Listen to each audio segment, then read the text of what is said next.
AJ, are you a Stranger Things fan? Did you like Stranger Things? Whoa. Whoa. Starting out on Whoa. such a personal question. Heaven, let your light shine down. Man, I was not ready for that one. No. It was all right. Mm-hmm. It was like I kind of liked the first season, and then from there I was like, eh. Well, somehow, AJ, let me tell you about my weekend.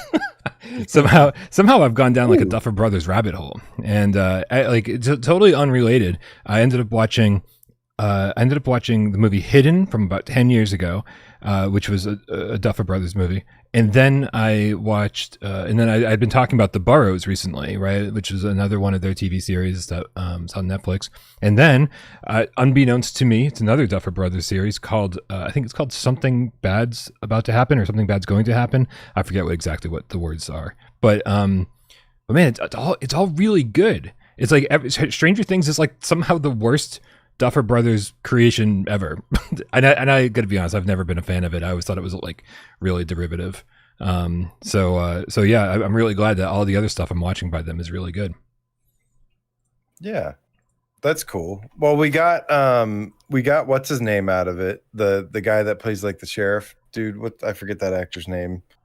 I'm usually really good with actors' names, but you put me on the spot, so I can't remember it. You're the one who brought up the actor.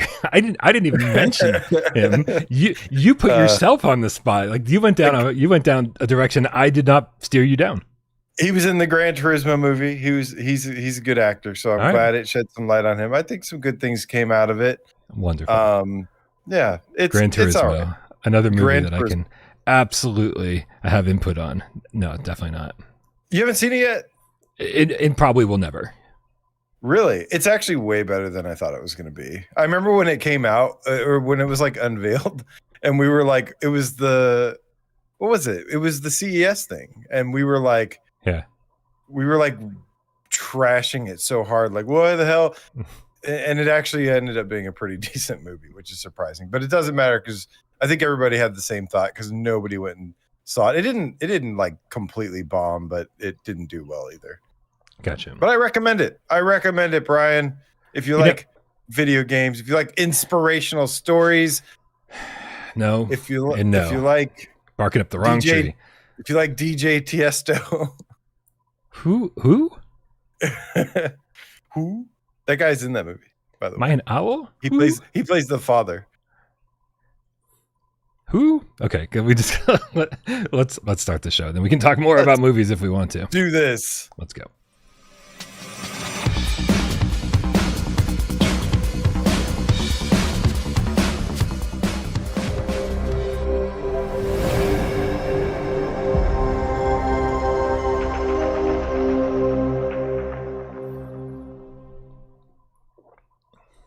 This is PSVR GameScast Live. We film live every single Monday, Wednesday, and 2 Eyes Friday right here on YouTube. We do it live 6 p.m. Eastern for your viewing pleasure, but we care so much about your oral pleasure. That's why we put this up on podcast services of your choice. What's up, audio listeners? I hope you're having a nice day. But also, what's up, video watchers? I hope you're having an even better day. What am I doing, Brian? So the audio listeners know what I'm doing. For the audio listeners, AJ is waving his right hand at the camera. Can you do it more like a queen would do it? Like, there we go. For the audio listeners, AJ is now waving his hand much more like a queen. Yes, queen.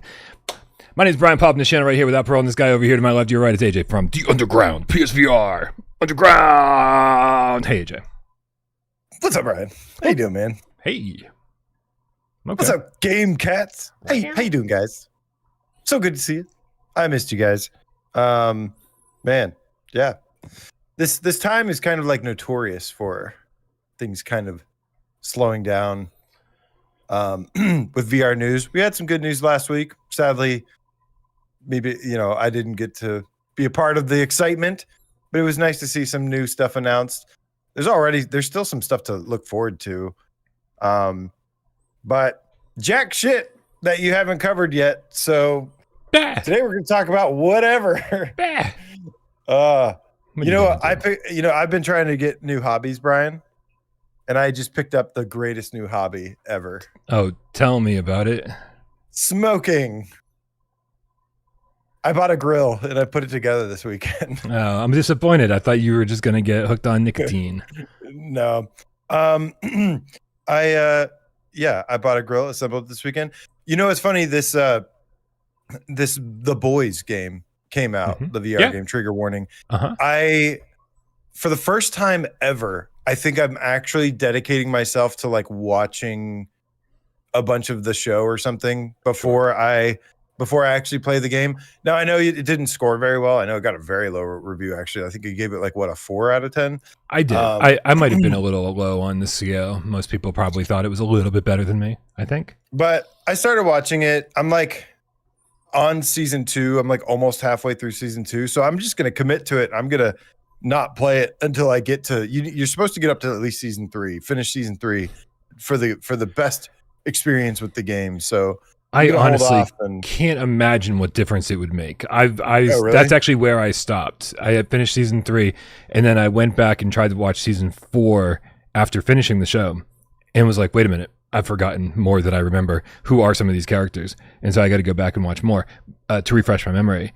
But like, I mean, you play as a new character, your family are new characters, you're fighting new characters, right? If you've watched, after you get through a few episodes of season 1, you get the gist. I can't imagine it's really going to up the enjoyment factor by like having gotten through all 3 seasons, honestly. Yeah. Okay. And how much time of what you've seen so far is of the hero sneaking around in ventilation shafts? Is it a lot? I bet, because that's what the game is. I remember one scene where somebody was sneaking around in a ventilation shaft. And then they made a whole game about it.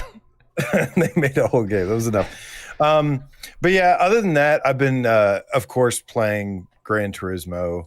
Got a new update. Just the more of the same. Listen, in 2087, the world would have ended. There's going to be nothing left but cockroaches. And you think 61 more years is you think we've got that much time left? 61 years. It's gonna be cockroaches, Keith Richards, and Gran Turismo and No Man's Sky getting updates still. That's all that's gonna be left. Everything else is gonna be gone, just reduced into ruin. But No Man's Sky and Gran Turismo, you better damn believe they're still gonna be getting those updates. I hope there's still gonna be Pop-Tarts. I just don't know if I could live without Pop-Tarts. I can't live. You know, you don't want to have this conversation with me about Pop-Tarts. Yeah, because I don't like Pop-Tarts. Well, I mean, I think they're so gross. You don't like any flavor, and you don't like because there's 3 different preparations for Pop-Tart, right? You can microwave them, you can actually toast them, or you can just eat them raw. You don't like any variation in any of those 3 formats. There is a variation of Pop-Tart that I like. It is the superior variation. Not toaster strudels. The toaster strudel. Oh, good, because that's too fancy. Strudel. Team Toaster Strudel. Come on, World Cup energy. Let's go. Ole, ole, ole, ole. Toaster Strudel. Toaster Strudel. Ole. Come on, Brian. Ole, ole, ole. I put you full screen. You can do it on your own. Go ahead. Nick agrees with me. Okay, now I'm Team Pop-Tart. Listen, I changed my mind. What's it called? What's it called? The World Cup? Is that what it's called? Because I'm fucking sports illiterate. Is that what it's called? Yeah. Okay. I gotta say, I'm super proud of Worcester, the town in which I live. And because I was taking my ex's dog for a walk, and down behind City Hall, they had it all roped off. They had all the streets roped off. They had everything roped off. So it just became like a pedestrian area. And so I got to walk the dog down the middle of the street and everything. And I was like, what's happening here? And behind City Hall, they had like the biggest TV I've ever seen. Right. And it was playing the World Cup, and they just had people like cooking and hanging out and partying. And I was like, they shut down a part of the city for this? This is, I mean, awesome. I love it, man. Yeah. I love it. And you know, honestly, the World Cup is a great time right now. You know, it's been a long time. I'm not going to say it. It's been a long time since it feels like, you know, we've all had something where nothing else matters. Everybody comes together, and it just feels good. Never cared for what they said. Sorry. to see that wholesome energy going around once again, where a bunch of people, strangers from all over the world, united over something for one common thing, and to enjoy it together, and with great spirited energy. It feels there is something nice and wholesome about that. That like I'm like, for the first time in a while, I'm like, yeah, I feel like excited about the World Cup going on. I used to watch it like all the time. I played soccer for 11 years. Sorry. For our friends across the pond, I played football for 11 years. For the audio listeners, AJ is patronizing our European listeners. But yeah, I used to watch it, and then I just like eventually just stopped caring because I was like, I don't know. And then, but yeah, I haven't really watched much from this one either. But I kind of been watching highlights and stuff. Yeah, I'm not really into sports as much as I used to be, really. Dude, I did get a review key for Clean Sheets 2, and I haven't played it yet either. Multiple sheets, eh? But they're all clean is the important part. Clean sheets. Not in this house. Clean Linen, the sequel. Nice. Oh yeah. I by the way, is Makoa Shelf coming out tomorrow? Is that what it is? Subside Makoa Shelf? I think that's tomorrow. Oh yeah. Yeah. So I'm looking forward to playing that. We got to talk about some PSVR2 news, man. But yeah. So there's still a lot. Again, this time is it slows down a little bit. But there's still stuff that is like coming out, stuff to look forward to. Maybe not as exciting as getting new announcements like we've been spoiled with for a while. But goddamn, dude, this library is pretty sick. And despite what I will call a ginormous setback in the industry, a huge setback. That's kind of what I look at it as. It's just that side of things. Yes, there's a huge setback going on, but at the end of the day, like there's still some games coming out that you should be really excited about. And our library is pretty sexy right now, and on both PSVR 1 and PSVR 2. Yeah, I can't wait for like Bootstrap Island and Forefront. There was definitely more other things as well that I was looking forward to, and I have a huge backlog on top of it to get through. So, but yeah, I'm cool with just chilling and talking about whatever today as well with you. I was like, whoa, we get to blame Brian for something today. I'm not gonna miss this for the world. Yeah, and honestly, that whole topic that we'll get to in just a minute here is something I would just ignore completely. But it's a slow news day, and we are doing a viewer takeover thing, and so I want to discuss the viewer who wants to blame me for Mighty Eyes moving away from Wanderer. Again, and I don't take any of this shit too seriously. So hopefully if that viewer is watching, he will know that I'm not blaming him for his opinions. This is a fun show. AJ, let's tackle a couple tips here. And we can start off with Comic Book Guy with the 5 quid. Wow, says, evening, cats. Anyone been watching the World Cup? And as well as watching the GameScast, I'm also watching Saudi Arabia versus Uruguay match. Awesome. Thank you for having us as a second screen experience, Comic Book Guy. This is a privilege to be part of your life, even when there are much more important things to be watching. Appreciate that. And yeah, I guess I still thought around this time we'd be able to go attend the World Cup together with our VR headsets or something. Wouldn't that be cool? Oh, yeah. Don't you feel like there's lots of money to be made right there? Like, have corporations just forgotten how to make money all of a sudden? I mean, again, dude, if I think these conversations would make a lot more sense if we were talking about a headset that had sold 20 million units, right? Yeah. Corporations are probably thinking, well, how many sports fans are there within the 2 million or 3 million user base of PSVR 2? And is it worth making some kind of agreement, some kind of deal, some licensing fees or whatever it's going to be? I think when you're dealing with that small of a user base, it's really hard to argue doing anything beyond above and beyond. So Scott PSVR GameCat says it's not 2018 again. AJ, he remembers me having this we had this conversation several years ago.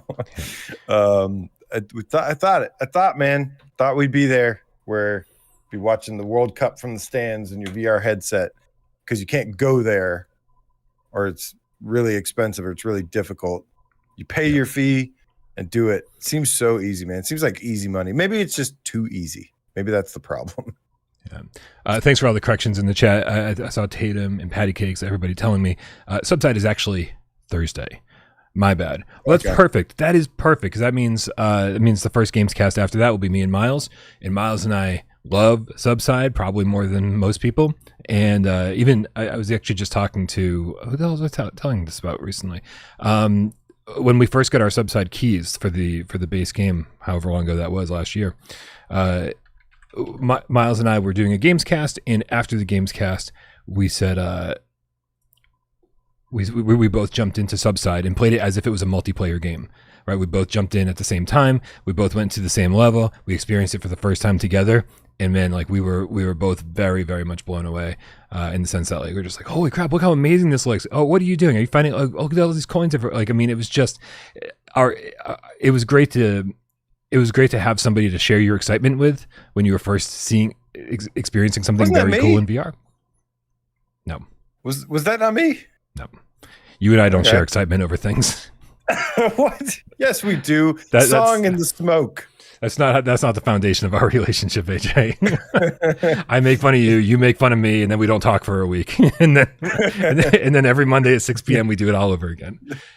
No, song in the smoke. Dude, listen, you and me, the games that I attribute our fondness over is definitely Song in the Smoke.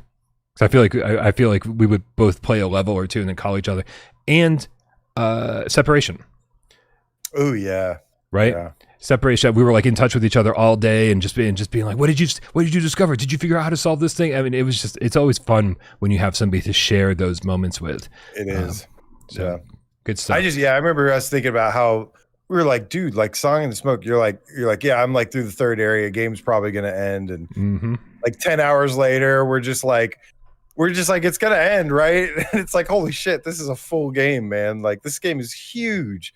Like we had no idea how large of a game it was going to be and how awesome it was going to be. Yeah, that was a lot of fun because I felt like we were kind of like misled almost by, is it 17-bit? When we had our interview with Jake Kasdal, and he was telling us like, oh, it's this many areas, but basically he was kind of being like, it's this many biomes, I guess. And so it was like 3 biomes, and by the time we were done the third level, we're like, well, this must be wrapping up. And it was like, just kept going and going and going. Good stuff. Like you're like halfway through. Yep. We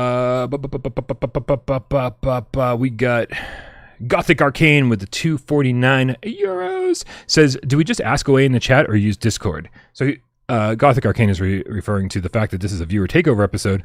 And I will tell you, if you want us to absolutely see your comment or your question or whatever it is, go into Discord and post your comment in the viewer takeover channel, because it's going to be way less crowded.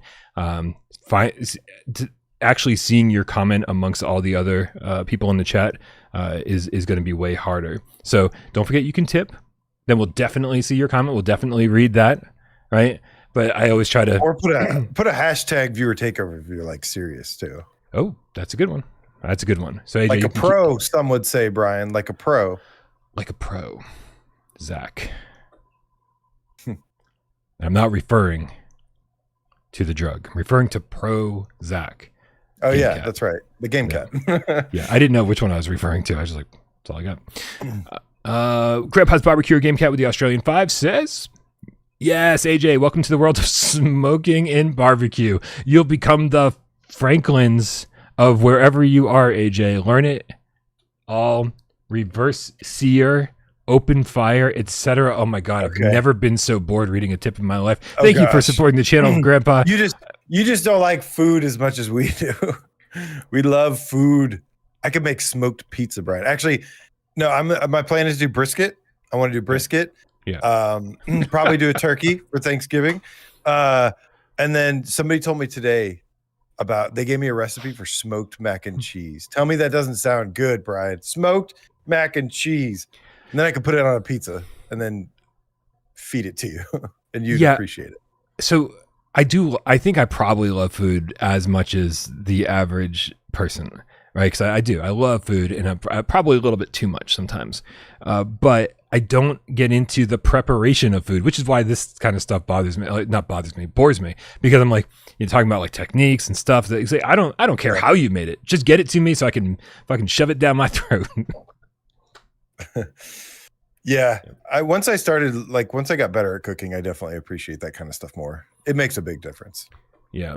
My cooking skills are minimal. I have a rice cooker with a steamer basket, and I use that for a lot of things. I can, throw some ground hamburger meat on the stovetop and just, cook that off. I mean, but like I throw something in the oven. I mean, we are talking the absolute basics.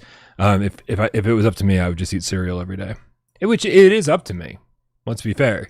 But if I want to take care of my health in any way, shape, or form, that's probably not up to me. Grandpa's Barbecue Game Cat with the level 1 membership says, what type of grill did you get, AJ? I'm just going to put you full screen so I can take a nap. Oh, I just got a regular Weber kettle grill smoker. I got like the pro version though that has the better ash catcher.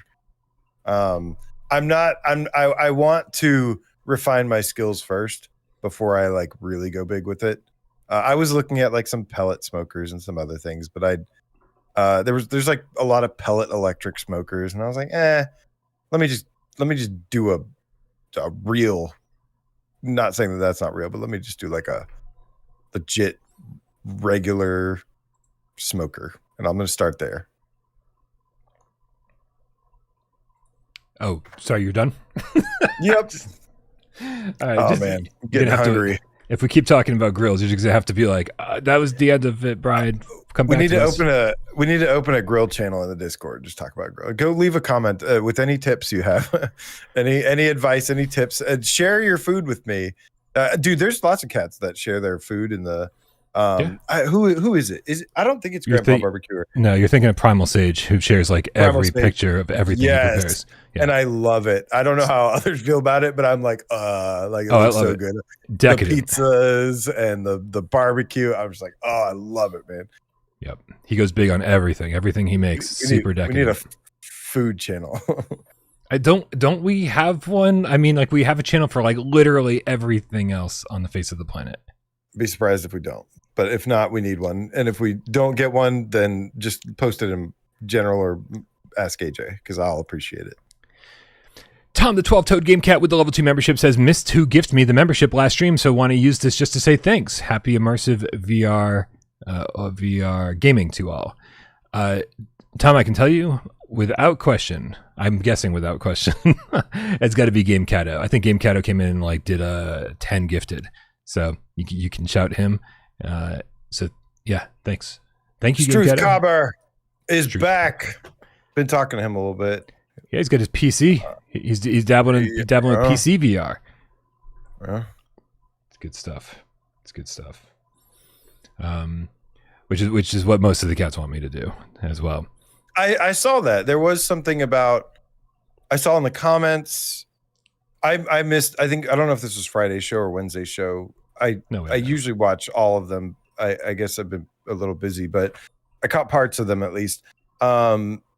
And yeah, I guess you were having that conversation about, the retro channel or the covering the Steam frame. And yeah, man, it's certainly tempting with the unknown future, but it's like, I wouldn't, I'd give that a minute to see what happens, how much it is, things like that. Yeah, it's basically getting the conversation going now so that when and if any changes happen, no one's surprised. I don't want to pull the rug out from everyone one day and have it just be like, oh, you didn't see this coming, but you never mentioned it. I was like, I'm going to be talking about it a lot over the next couple of weeks. And part of me wants to keep this channel PSVR2 exclusive and then kind of rename and rebrand the retro channel to be sort of the everything channel where it's like, right. If I want to do some social commentary, if I want to cover retro games, if I want to just do let's plays of flat screen games, then I can build that channel up over there. I don't know if that's what'll happen, but every time I have a different idea, I usually just kind of tell you guys and then wait to hear your response and see how it goes down. Right? I want to make sure I keep the channels running and just figuring out what the best way to do that moving forward is. That's all. Yeah, I don't, I enjoy doing this a lot. I'm like, our community is amazing. You guys are amazing, and I want to absolutely keep doing. It's been a little dry in the news lately, and big releases and things like that. I think ever since Microsoft Flight Sim came out, that was huge, and then now there's really been nothing to really match that. But yeah. But it's so funny too, though, AJ, because we know what's coming. We know the rest of this year is packed. Right? We know that there's a lot of stuff happening at the end of the year. I know about a handful of unannounced games that are coming to PSVR2, and it's just the rest of this year is going to be awesome. And so it really sucks when we see people who are getting like real down about the platform. It's just like, bro, just hang in there a little bit longer, and I think you'll be rewarded for sticking it out. Because there's a lot of great games heading our way, mostly stuff that you know about, but some stuff you don't. Kind of what I was getting at the beginning of the show, where I said like this time is kind of notorious for kind of being a slower period, but I think it just hits differently to a lot of people out there because of the other news of this, like studios going flat or shutting down, or the struggles of the games industry, like. That's why, and that's the huge setback that I'm referring to. But at the end of the day, it's kind of minus those factors. Like, it's kind of not different than the place where you've usually been every single year, and we end up getting lots of good releases, some amazing games that come out and surprise us, and I'm using the time to kind of expand my hobbies and stuff in the meantime as well, and just and spread out my time a little bit more while still continuing to do this. I say spread out my time a little bit more, and last night I'm like playing Gran Turismo 7 for like all like I was like up until like midnight playing. I gotta like work in the morning. I'm playing both Gran Turismo 7 and I'm playing on the handheld that Sal got us. I'm playing Gran Turismo 1 all over again. And those freaking license tests, man, they're so difficult. That's crazy. Yeah, good stuff. Gran Turismo 1. What a classic. Gran Turismo has really gotten me into racing. I'm actually like, not only have I started like going to events every single year now, like now I'm starting to go to multiple events a year. And I'm reading I'm reading a book called How to Build a Car. It's actually like an autobiography of this guy named why can't I remember his name now? Of course I can't remember his name. Something Remy. I can already see the Amazon reviews. 1 out of 5 stars. Did not in fact teach me how to build a car. Well, it's actually an autobiography of an F1 engineer. And it's really, really good so far. And like, nice. I'm learning about like downforce and ground effect aerodynamics and shit. And like, I'm just like, oh, this is so cool. And so it's kind of awesome how, these games like Gran Turismo, these realistic sims can kind of get you into the real life stuff too. And then I can come home and I'm like, yes, I can drive 400, 500 different types of cars and it feels realistic. It's awesome. Andrew Bailey with the $2 says, any chance of a GameCatOps to get Myst 3 in VR? Listen. Is there a Myst 3? Yeah. Myst 3 Exile, I believe is what it's called. Unless I've got shit mixed up. I don't know, man. I don't know. Listen, I feel like I don't know. What do you have a thought on this, AJ? I didn't even know there was a Myst 3. Okay. And my only thoughts are that I played Myst, so I've started Myst, and while the graphics could be better, it is definitely playable and enjoyable. Yep. And it feels like something really special. It just, it would be nice if they do a graphics update, but it's pretty cool. Yeah. I don't know, man. I feel weird. Like, I feel weird trying to push for more games that are subpar visually. Like, we know that that the result is going to be like, the same as what we got with Myst and Riven, which again wasn't bad, but I know that so many people jumping into it are just going to be like, Jesus, this is not acceptable, right? And so I don't know. I think we should probably push our efforts behind something else, unless we talk to Cyan and we find out that, with the engines that they're running, the reason we were able to bring Myst and Riven to PSVR2 on day one along with the flat screen versions is because our engine just allows us to pull that trigger, and it's actually fairly easy to do. If that's the case, sure. Yeah, Awesome Tatum says, "LOL, we just got Myst and Riven. Damn it, be happy." yeah. I mean, have we all played Myst and Riven yet? Because that's where we should start. Really, that's if you want that to happen, that's where you start. Is go buy that and play that. And right, and Andrew's platinumed Firmament on top of it. So I figured. So I just think he wants even more. Yeah. All right, here, let's keep it going here. Actually, you know what? Oh, here, I'm going to read this level 3 membership. And then while you're responding to him, I can get the next thing together. Emmanuel Bose with the level 3 membership says, AJ, try the hardwood charcoal and get a chimney grill starter. Welcome to the wonderful world of grilling. Yeah, I have a chimney. I have a chimney starter, grill starter. Hardwood, charcoal. Taking notes, Brian. Yeah, this is important. Yeah, you do that.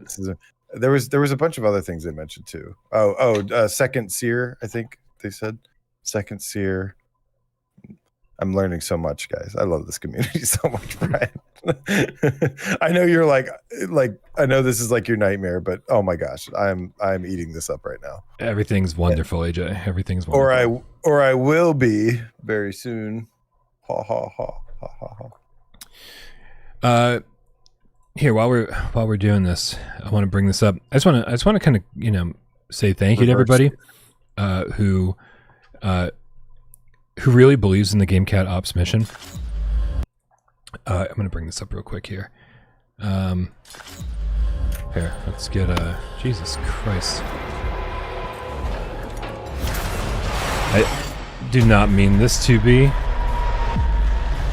so loud or on at all. Man, I really got to get I had to get some of this shit working better, dude. My streaming setup could definitely use a lot of work here. Grillcast. Love it, Spooky Yuki. Yeah, let's see if I can get this as big as possible. And I agree, Pop Cycle. Bootstrap Island does look fun. That to me is like the next potential, that or Forefront. I feel like it's gonna be like the next kind of hidden gem breakout game. Dude, Flatout. We haven't even gotten Flatout yet. But at least we know it's coming.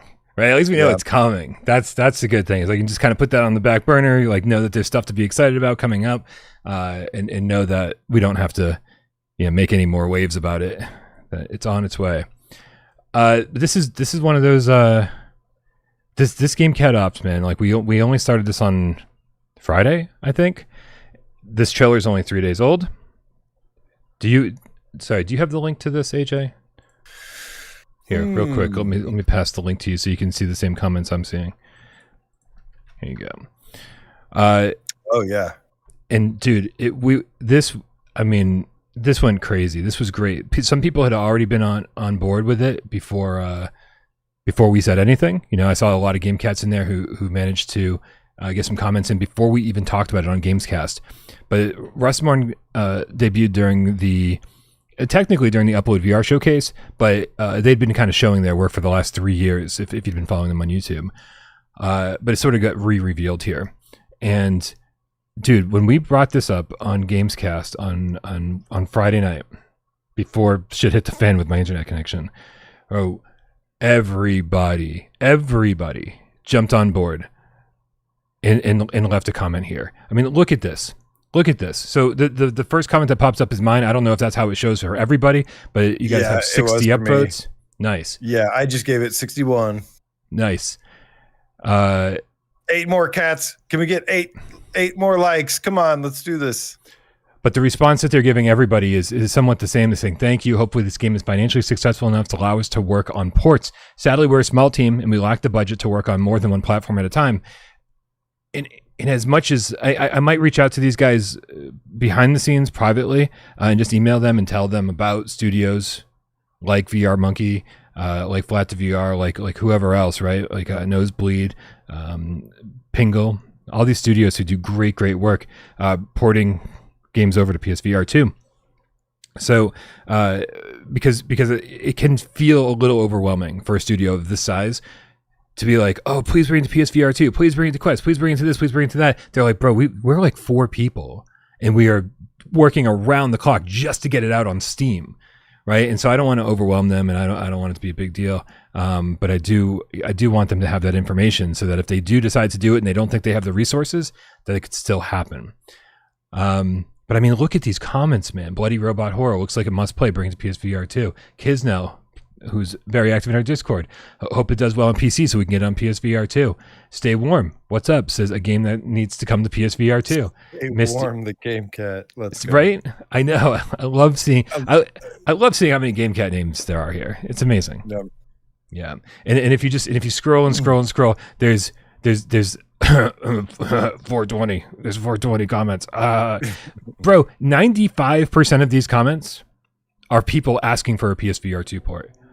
That is when a studio this size who's like, like just trying to work on their, when they get that many comments about one thing specifically, they hear it, right? When they're like, here's our debut trailer, here's the thing we've been working on for 3 years behind the scenes, and we're so proud of it and everything, and then 95% of the comments that they get on that is, we would kill for this on PSVR2.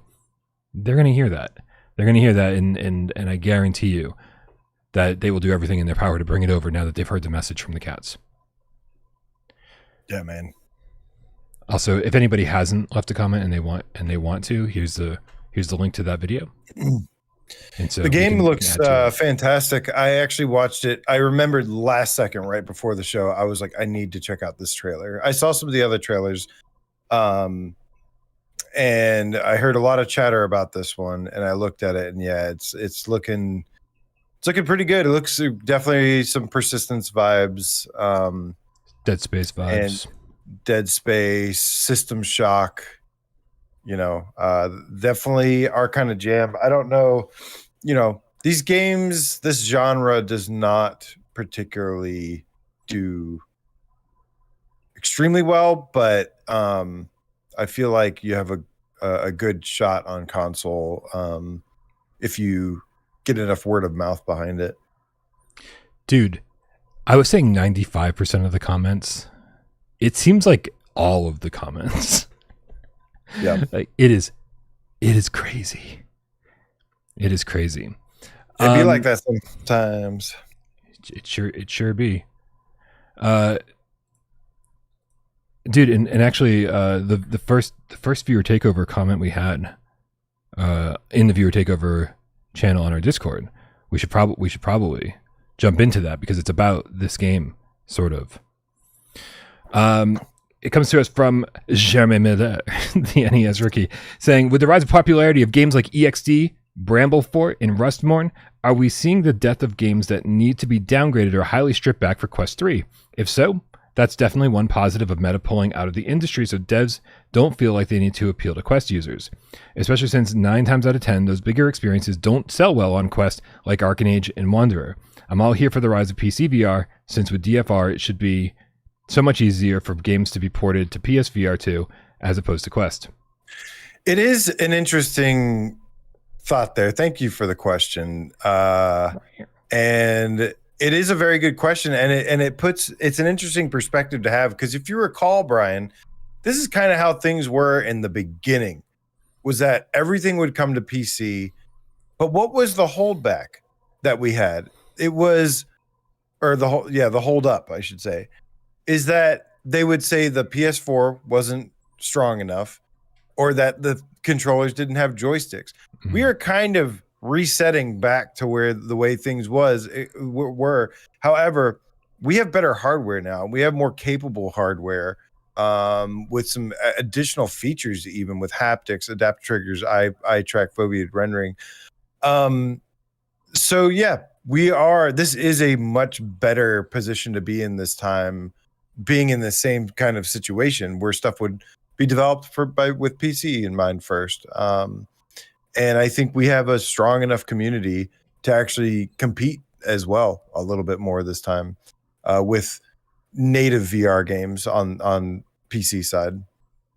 Yeah, I mean, we don't have to go over all the reasons why games sell better on PSVR2, right? We've been through it 1,000 times, and it's still the case, right? Even the Wanderer devs, when kind of posting their little, not quite post-mortem, but explanation as to how things went, they made it sound like things sold okay on PSVR2, right? They said the real downfall was that they banked on mobile sales, and which means the Quest did not deliver on the sales that they were expecting.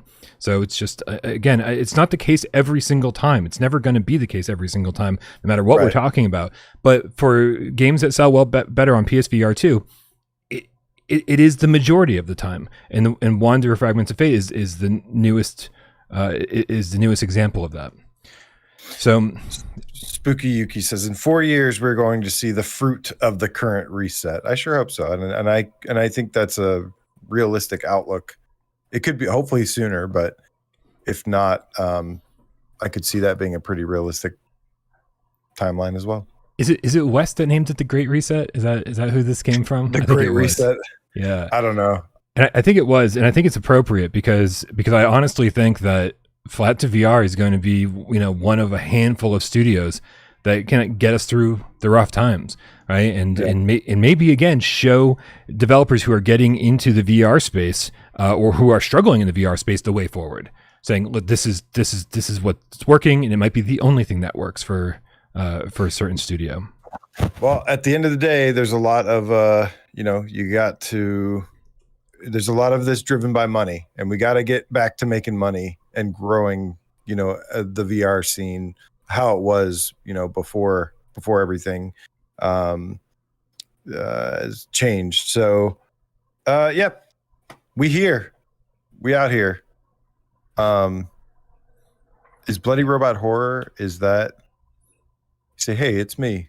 Is that? Oh, he saw himself when I was scrolling through all the people who were asking for a PSVR 2 version of Rustmourne. Oh, okay, gotcha. Yeah. Nice job, Bloody Robot Horror. I think a lot of the cats probably saw their name. His icon kind of threw me off a little bit because it almost looks like the Rustmourne developer thing. Okay. Let's keep scrolling here. We got. I agree. I think like I said last Monday. I'm sorry, I didn't mean to interrupt you, but like I said last Monday, I think Flatout VR has the ability. It's a long shot. It's a hard road ahead, but they do literally have the ability to change the landscape and make VR kind of where we hoped it would be from the beginning, which is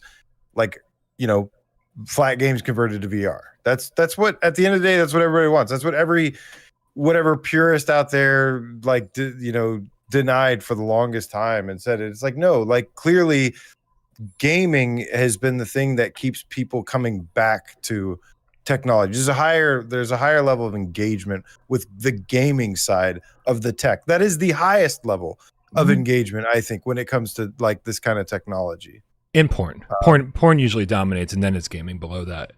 Okay, there's probably some of that too, but I'm not even trying to be funny. I honestly, this is what won the was it the DVD war or the Blu-ray war? I don't know. I forget what the story was. Oh yeah. Wouldn't surprise me. Not even a little bit. It's also why smartphones keep getting bigger. It's why people want bigger screens on their smartphone. Not even joking. It's crazy. Mad Vegan with the $2 tip says, just got PSVR 1 VR Rock prescription lenses. Accessory video? Accessory video for PSVR 1 accessories? No. I have those, actually. I have those as well. They do sell them at VR Rock, probably other places as well. And go use AJ's promo code. No, I wasn't going to say it. I didn't say it. He said it. I didn't say anything. I said it. Okay. Yep. But I did get some, and it's it's nice. Yep. I always get the magnetic ones too, or I think actually the ones that I have on my PSVR 1, I don't remember if they're magnetic or not. I think they stick in there, and they just stay there. They're great though. Lenses are essential. Not sure. Brondo with a $2 tip says AJ. Lots of AJ today. I would say half of what you're seeing here is probably AJ.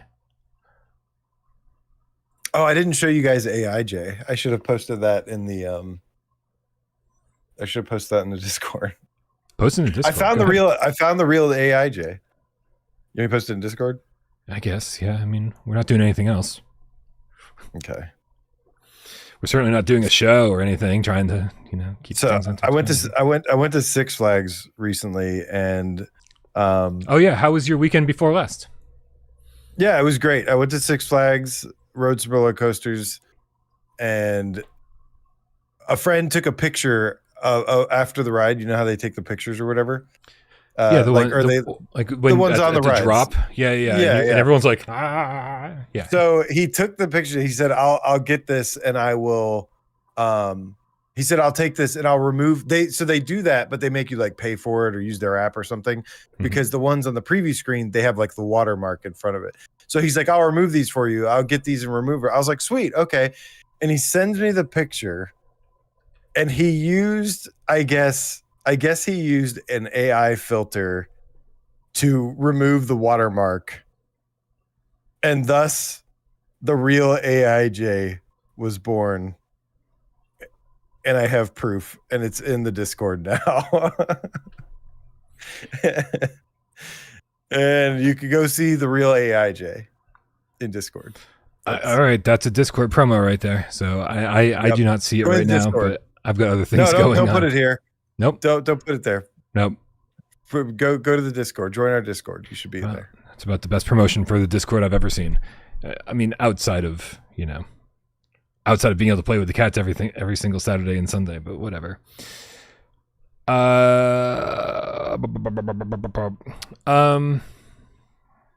Yeah, I don't even know how much of Jeremy's question we answered, but we're just gonna keep moving forward. I think we answered it to the best of our abilities. Now let's try the game. Feline Rare with a $5 says, "We have become a force in the VR industry. We can't just pack it up now. Maybe we can't make AAA happen, but we can get the indies to come." Yeah, and I think that for a good amount of VR's history or existence, we have leaned heavily, almost exclusively on independent games, right? Smaller indie studios, smaller indie games, and that's what's been propping up the VR industry for the longest time.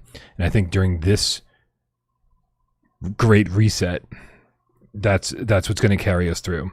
And I think the studios who stick with it and continually release games and continually, you look at the Flatout VR model, and like they keep releasing bigger and more well-established games and IPs that we're familiar with, they're going to be the ones who are rewarded. So, yeah, we got to roll with the punches a little bit here, guys. Oh, that gets us to the bottom of the tips. That's good. Woo. Yeah. AJ, I want to get this Wanderer thing out of the way. Yes. So I see the questions coming in on the Discord, so we'll get to you guys in a second here. But ooh, I didn't even see how many fingers I have in the picture. Timu AJ, I'm loving these comments. Is that still a thing with AIR? Is that like it still hasn't figured out how to make the right number of fingers? Yeah, I was about to go check because he's like he doesn't have the right amount of fingers.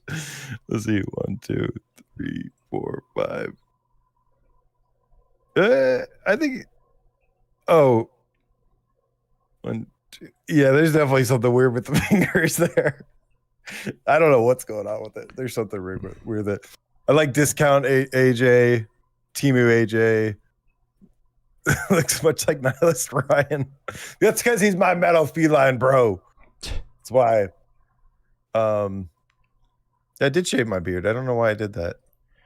For the audio listeners, I also have no idea what AJ is referencing because I cannot see it either. But I'll check it out after the stream.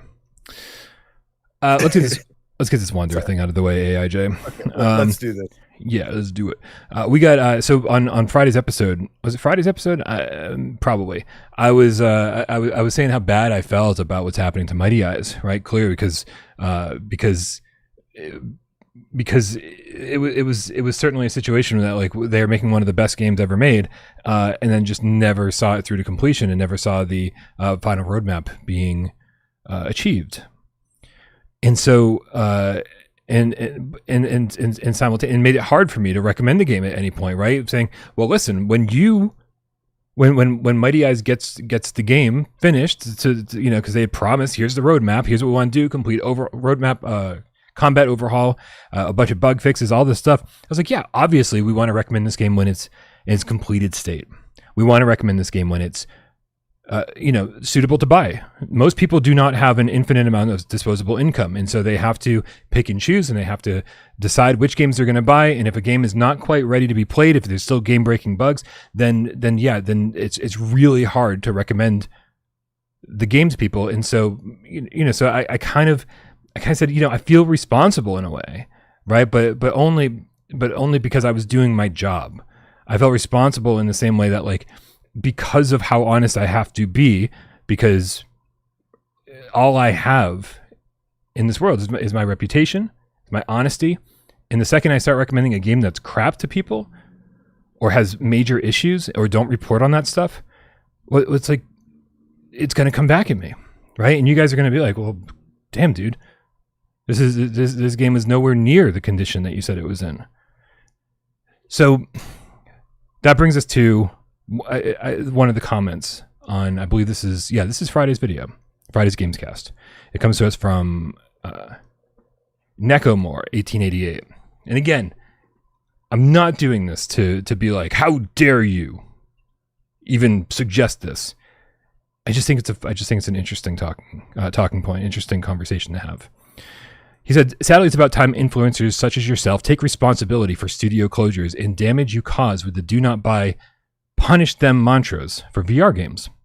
When developers take a risk in our niche arm of gaming, we should support them and help them grow. They do not have the luxury of corporate overlords to bail them out. And whilst Wonder was not perfect, it's still an amazing game. I agree. That sadly has been vilified by influential commentators such as yourself for clicks.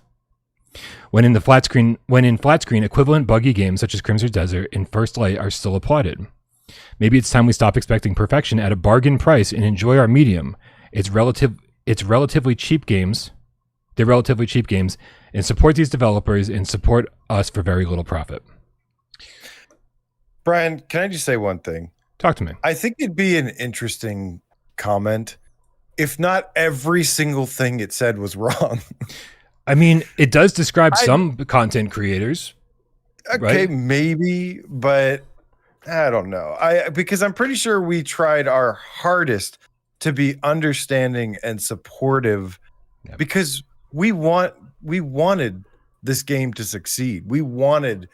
Because I mean, to me, this game had the potential to be the best VR game of all time. 1,000%.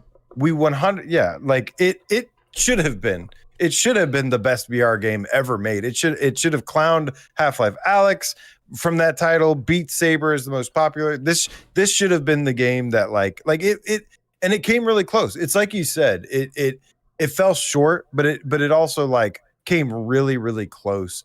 And I do appreciate that about it. There's still so many things about it that are amazing and wonderful. But yeah, I really thought this game like came like so close to being the best VR game ever made. Yeah. I mean, like the number of times we talked about it, I didn't even do a full review. Because it was just kind of like it was a quick little Brian bite that said, dude, this is some of the stuff that I'm experiencing right now. Like, and just showing like all the different bugs and everything, because it was really a mess at launch. And so I just wanted to tell as many people at launch, be like, listen, this is really bad right now. And then, and the number of times we jumped back in and talked about it on GameScast, like, it's, with every major update, trying to make sure that we always trying to give people the proper impression of it. We went above and beyond, I think, for a game that launched in a pretty poor state. I think that we did our absolute best to give it every single chance. The number of times I've played a game at launch and it was totally crap and buggy and had major issues, and said, sorry, it's not worth my time to go back to. It's not. I've got other games to review. I've got other things I need to be doing for the channel. But Wander, I've always thought was special. I really thought that once they got everything right, it was going to be the game that gave us everything. Some of the greatest puzzle rooms, some of the the combat was primed to be awesome, right? Whereas they could have just given us an up-res port, sirens on my end, of the PSVR 1 version, which I know a lot of people in hindsight wish they had done just to make sure that the game got out and it was free of like lots of issues. They decided to go above and beyond, and they wanted to give us the same puzzle game, but completely blown out areas, right? With like all new things to explore and new things to find, and areas that were 5 times bigger than they used to be, if not more, right? To kind of like really fully realize their original vision and kind of like make it a first-person shooter in the process. I mean, they were trying to give us everything. And that's why it was their ambition that kept us going back and kept, applauding the efforts. And like, is it time? Is it time? Is it time? And for anyone to say that like, oh, we talked about it negatively for clicks, I was like, bro, you don't know this fucking channel at all, like at all, right? Like, I've seen, I generally stay away from clickbait headlines, right? If I've got a review or a Brian bite, it's just, it doesn't even say, don't fucking buy this game. Watch this video before you buy this game. I don't do shit like that, right? I'm just like, hey, if you're interested in Wonder, here's our current thoughts on it. Yeah, I don't think you owe anybody an explanation, Brian, honestly. We all know this by now. Like, that's why everyone's here with you and hanging out. You don't owe anybody anything or an explanation. It's what you built your channel on. You have like suffered a lot, like because you've done things the right way. The right way. Well, I mean, there is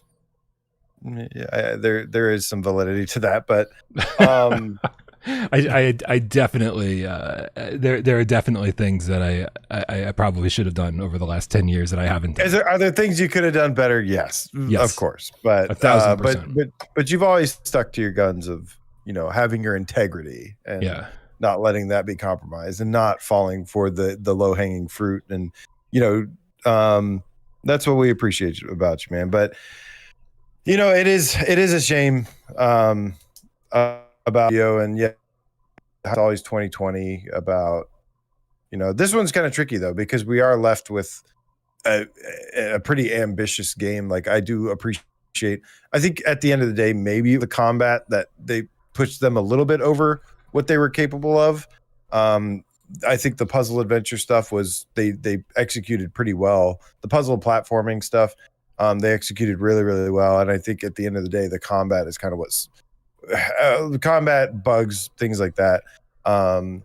But yeah, a lot of games, they release a roadmap. They're supposed to. In a perfect world, a game would release a roadmap of, hey, this is the additional plans and content and ways we have to expand on the game coming later. This was, hey, this is a roadmap to complete the game. And I think there's a big difference there. They, like we said before, they bit off more than they could chew, and that's not really that's definitely not your fault. Right. Well, yeah, right. Can we please blame the people at fault here? Like, it's as if it's my fault how a game turned out. It's my fault for a game that doesn't sell. Like, right. I think the funniest thing I ever see is when I post a review and somebody goes, "Hey, thanks for saving me money, Brian," and the response to that is, "Or maybe you should go play the game yourself and decide for yourself."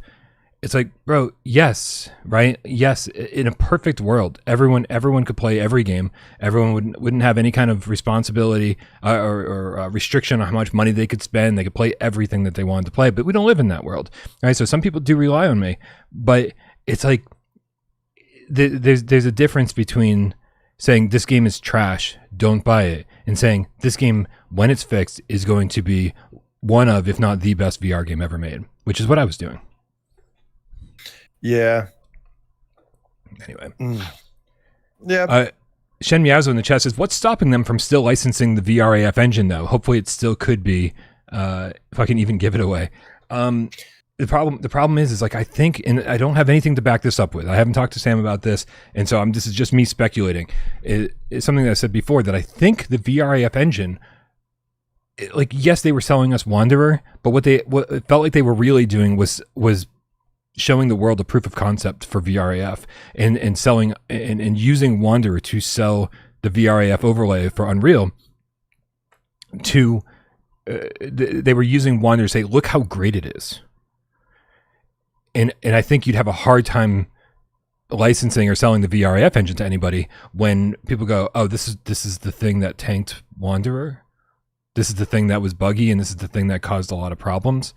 I don't think Wanderer was the thing that should have sold the VRAF overlay like it should have. And I think that's the ultimate problem. I don't know who's going to be interested in it at this point. But I don't know.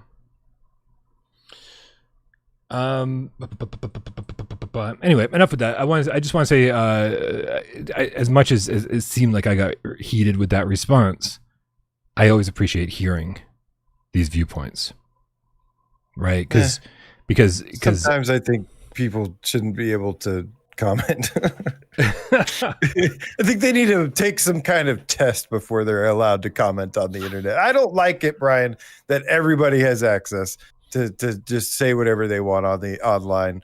I think they're myself included. I shouldn't be commenting on some things online. Luckily, but you know what? I've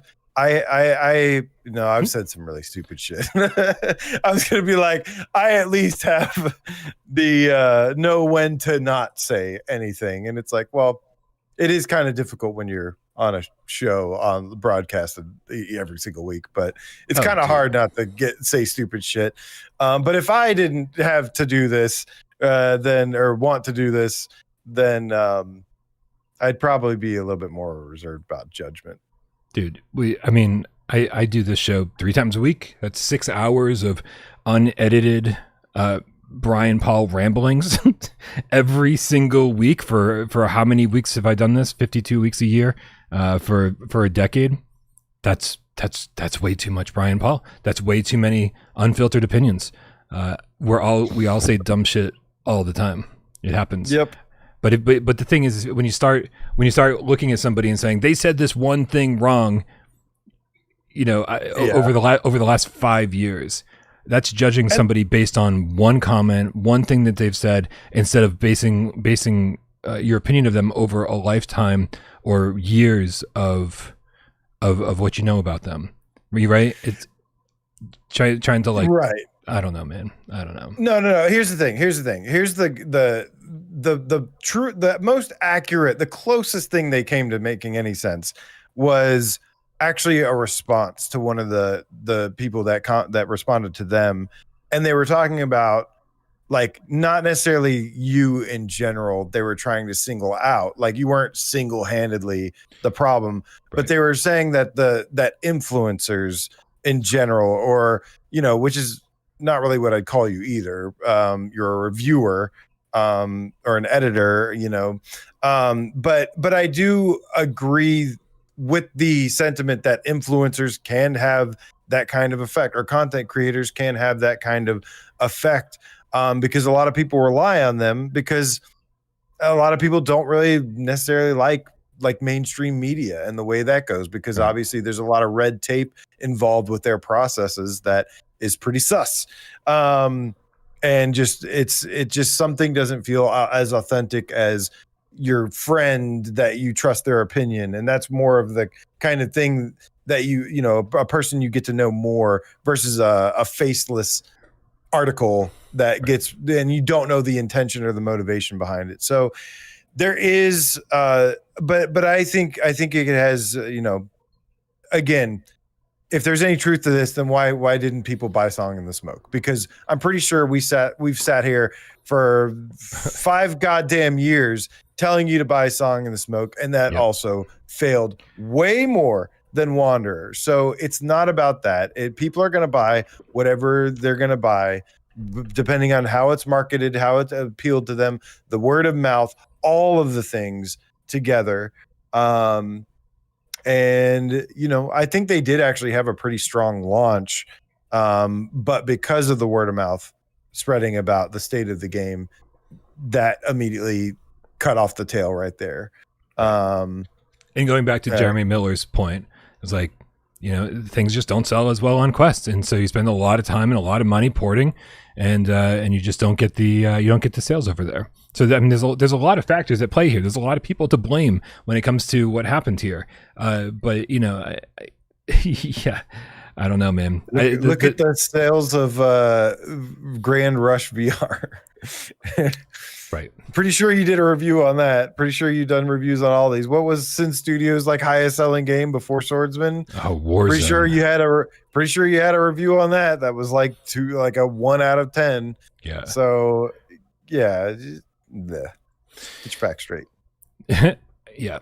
Nick in the chat says, buy Song in the Smoke, damn it. Yeah. Also, like, dude, I'm still mad about Separation. Separation was one of my favorite games of the PSVR 1 generation. It was so good in so many ways.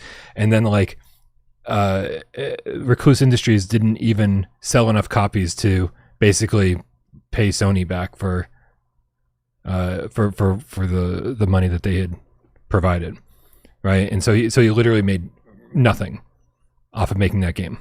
Literally nothing. Yep. Right? It was like, man, this is one of the best games. Sadly, we're not going to see that on PSVR2 either. Also, man, shout out to Martin. I know that Martin at Recluse, one-man dev team, he's just not doing well.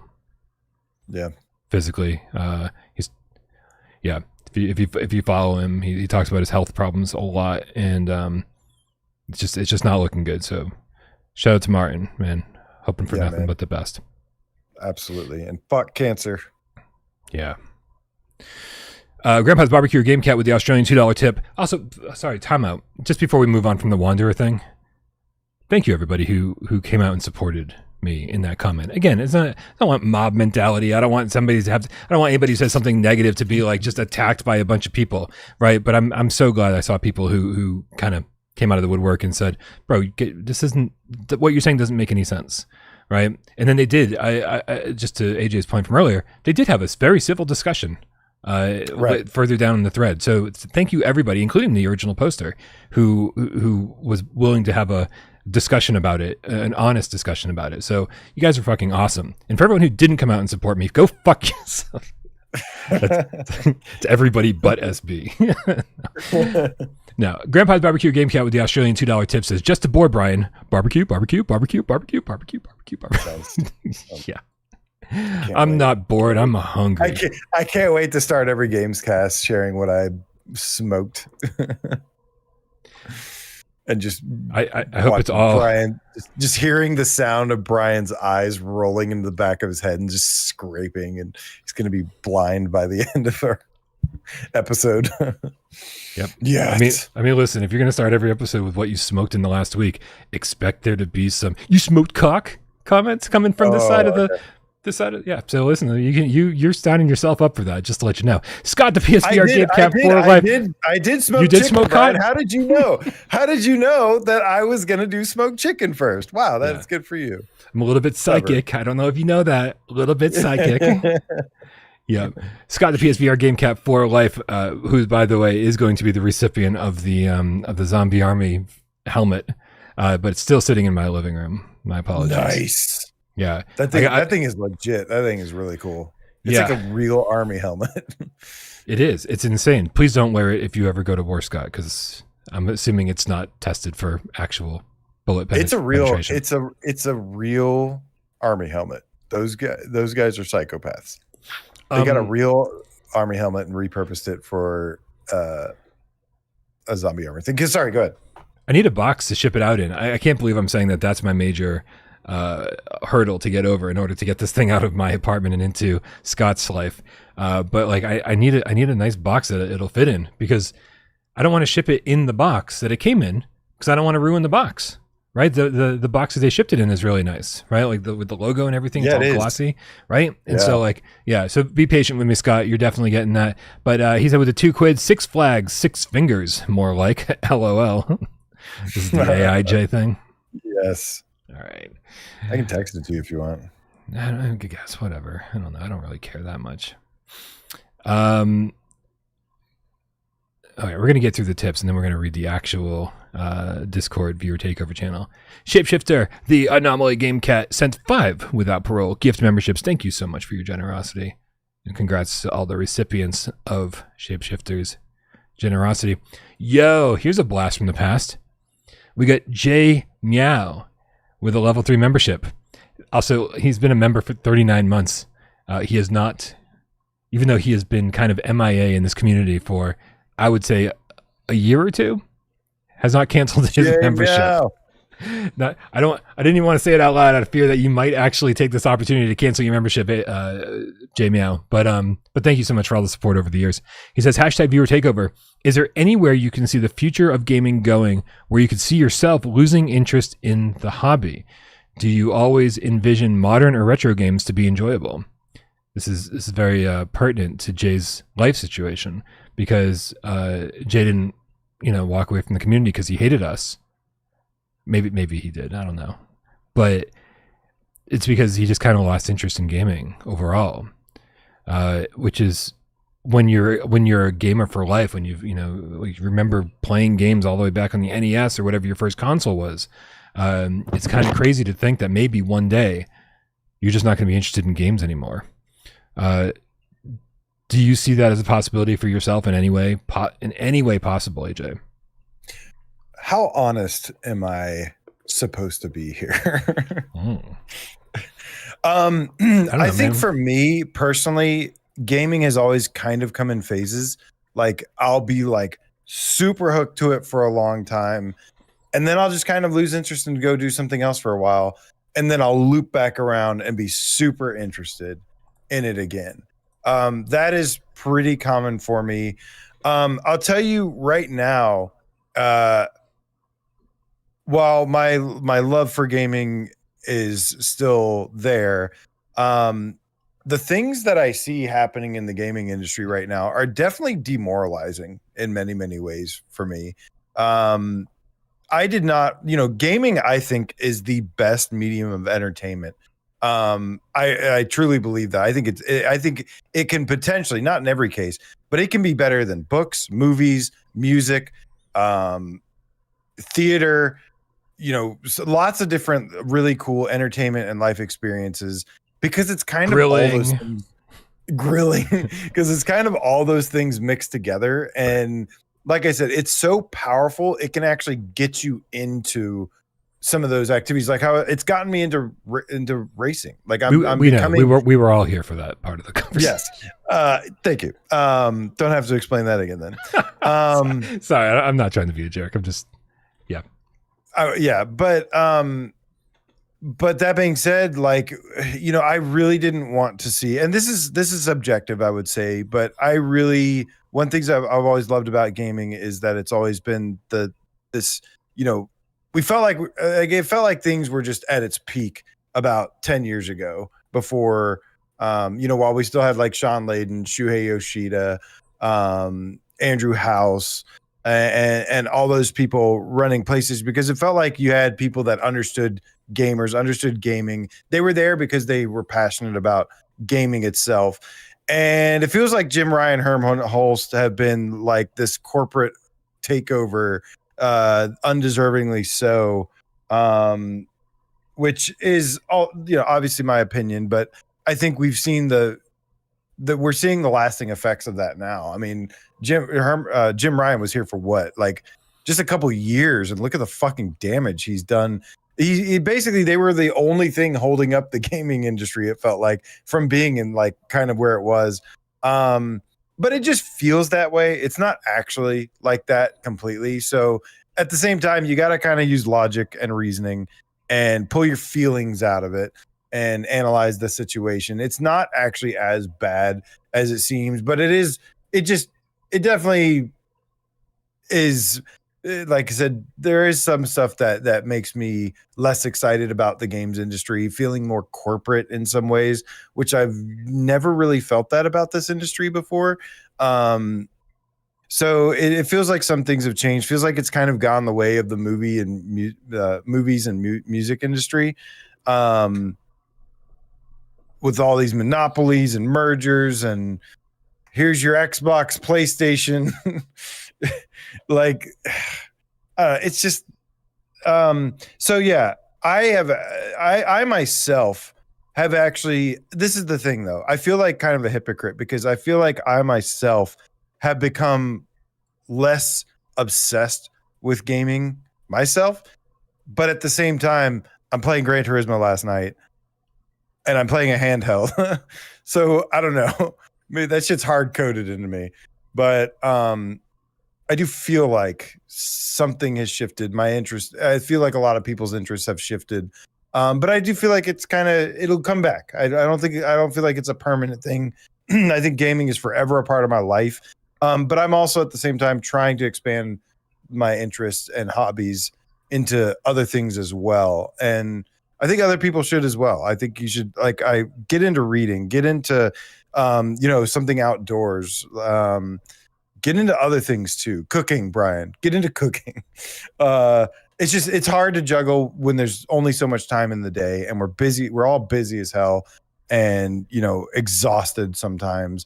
It's hard to find that balance, but I've been working extremely hard to try and balance everything and keep expanding. And I'm somehow still finding some ways to have enough time for some gaming. Luckily, thankfully. Yeah, I'm kind of mystified by what's happened with Jay over the last year or two, because for me, sometimes I go, this genre that I absolutely love, it's my favorite genre of all time, and whatever. It's like I've talked about how when I was a kid, LucasArts or Lucasfilm games back then were like just the ultimate in gaming for me.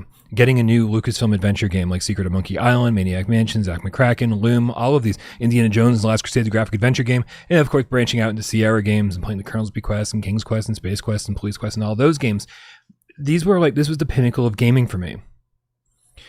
And then at a certain point, I kind of couldn't be bothered. Like either my brain changed, where it was like I just can't spend days contemplating the same puzzle and trying every single solution to make it work, or I started getting into different genres or whatever it was that like suddenly kind of captured my attention a little bit more. Or as growing up, I feel like gaming has sort of evolved with me to some degree, right? And I felt very fortunate that my first console that I ever played on was an Atari 800, if that's right, maybe 2600, whatever it was. And then we got a C64 when I was young. And when I finally got back into console gaming, it was a Sega Genesis, and then PlayStation 1 and PlayStation 2. And there was like just this wave of excitement that you rode with each console launch, because it was going to drastically change not only the way games look, but how the way games played. And it was this exciting thing where each new console meant something. It was a big deal. And so there was, at that point, that shit grabs hold of you and never lets go, right? Because you're just like, oh, what's next? What's next? What's next? What's next? I can't wait to see what's next. And then shit got boring. I do think that shit got kind of boring. The PlayStation 4 was very similar to the PlayStation 3. The PlayStation 5 very similar to the PlayStation 4 and 3, right? The fact that we're even thinking that we'll see a PlayStation 6 in the next 2 years is just like, in my book, the dumbest fucking thing we could ever possibly imagine, right? Because what's Sony going to do? Charge $1,200 for the PlayStation 6 when we never even fully realized the capabilities of the PlayStation 5? It's just, like you said, it feels very corporate. It feels very...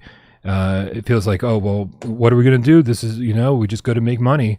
And it's like, yeah, you got to make money, man. But like, I think there's better and more honest ways to make money than what they're planning on doing. So, I do get nostalgic all the time for when games took a year to make or 2 years to make. And that was the high end of things. When a AAA game on the PlayStation 2 was a 2-year dev cycle. I miss that so much.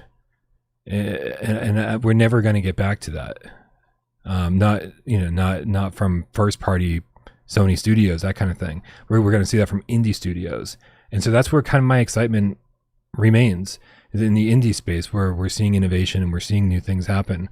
But yeah, anytime I've ever thought, oh, I think I'm getting sick of games, it's just like, there's my favorite genre just got a little bit played out. Dude, for the last year, I think I didn't like horror anymore.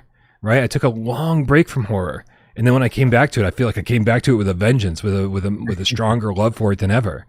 So, I don't know. I don't personally see a future where games become obsolete for me, or something that I'm just not interested in at all. But I can see them wavering, and coming back in and out of favor with me here and there for different reasons. Shit, dude, I love retro games too. Like, there's so many good retro games, and there's so many good games I haven't played as well. I do look at a lot of the games today, like that. Was it a State of Play? I don't know what it was recently. And I was just like, everything just looks starting to look so similar to me. I'm just like, man, yeah, it's so played out. It may be like, amazing for a lot of people that haven't, experienced it before or experienced it as much, but I'm just starting to see shit, and I'm just like, gosh, it just all looks the same. Like, that's what I love about VR, is like finally something different. It feels like experiencing gaming for the first time all over again. For some reason, retro games, like a lot of the classic stuff too, like they never get old to me either. I don't know. There's something about them that's just timeless. But when you have people like Shuhei in the industry that is like the in charge of a spot like that, and you look into his backstory, and he's like, he was so adamant about supporting PlayStation and doing his job well because he wanted games to succeed. Video games, they weren't in the position of power that they are today. He was there like doing whatever he could to make sure they succeed, and having people like that is really helpful. And we've lost like a lot of that leadership in the industry, and like I said, that's where the corporate feeling kind of comes from. It's not how do we make the most amazing game and experience ever, it's how do we make money. And it's like, well, it kind of, at that point it's like, well, what are you making then? Like, you're just making, I don't know, it's not the same. Yeah, but there's still lots of good, like you said, a lot of indie developers, not just indie but third party developers and studios out there as well, that I think definitely are going to be killing it out there, still keeping things moving in the right direction. Yeah. Gothic Arcane with the 249 says gamers are tired of paying to be beta testers. I agree. I think that's something that needs to drastically change in our industry, because it is so commonplace now for a game to come out and just be like, oh yeah, no, we'll fix that later. And like, no, unacceptable. Absolutely unacceptable. Like scale back on your goal. Like, I think from the get-go, the studios need to be more realistic about what they can accomplish in a certain amount of time. And just, I don't know, man, something's got to change, because there is fatigue here.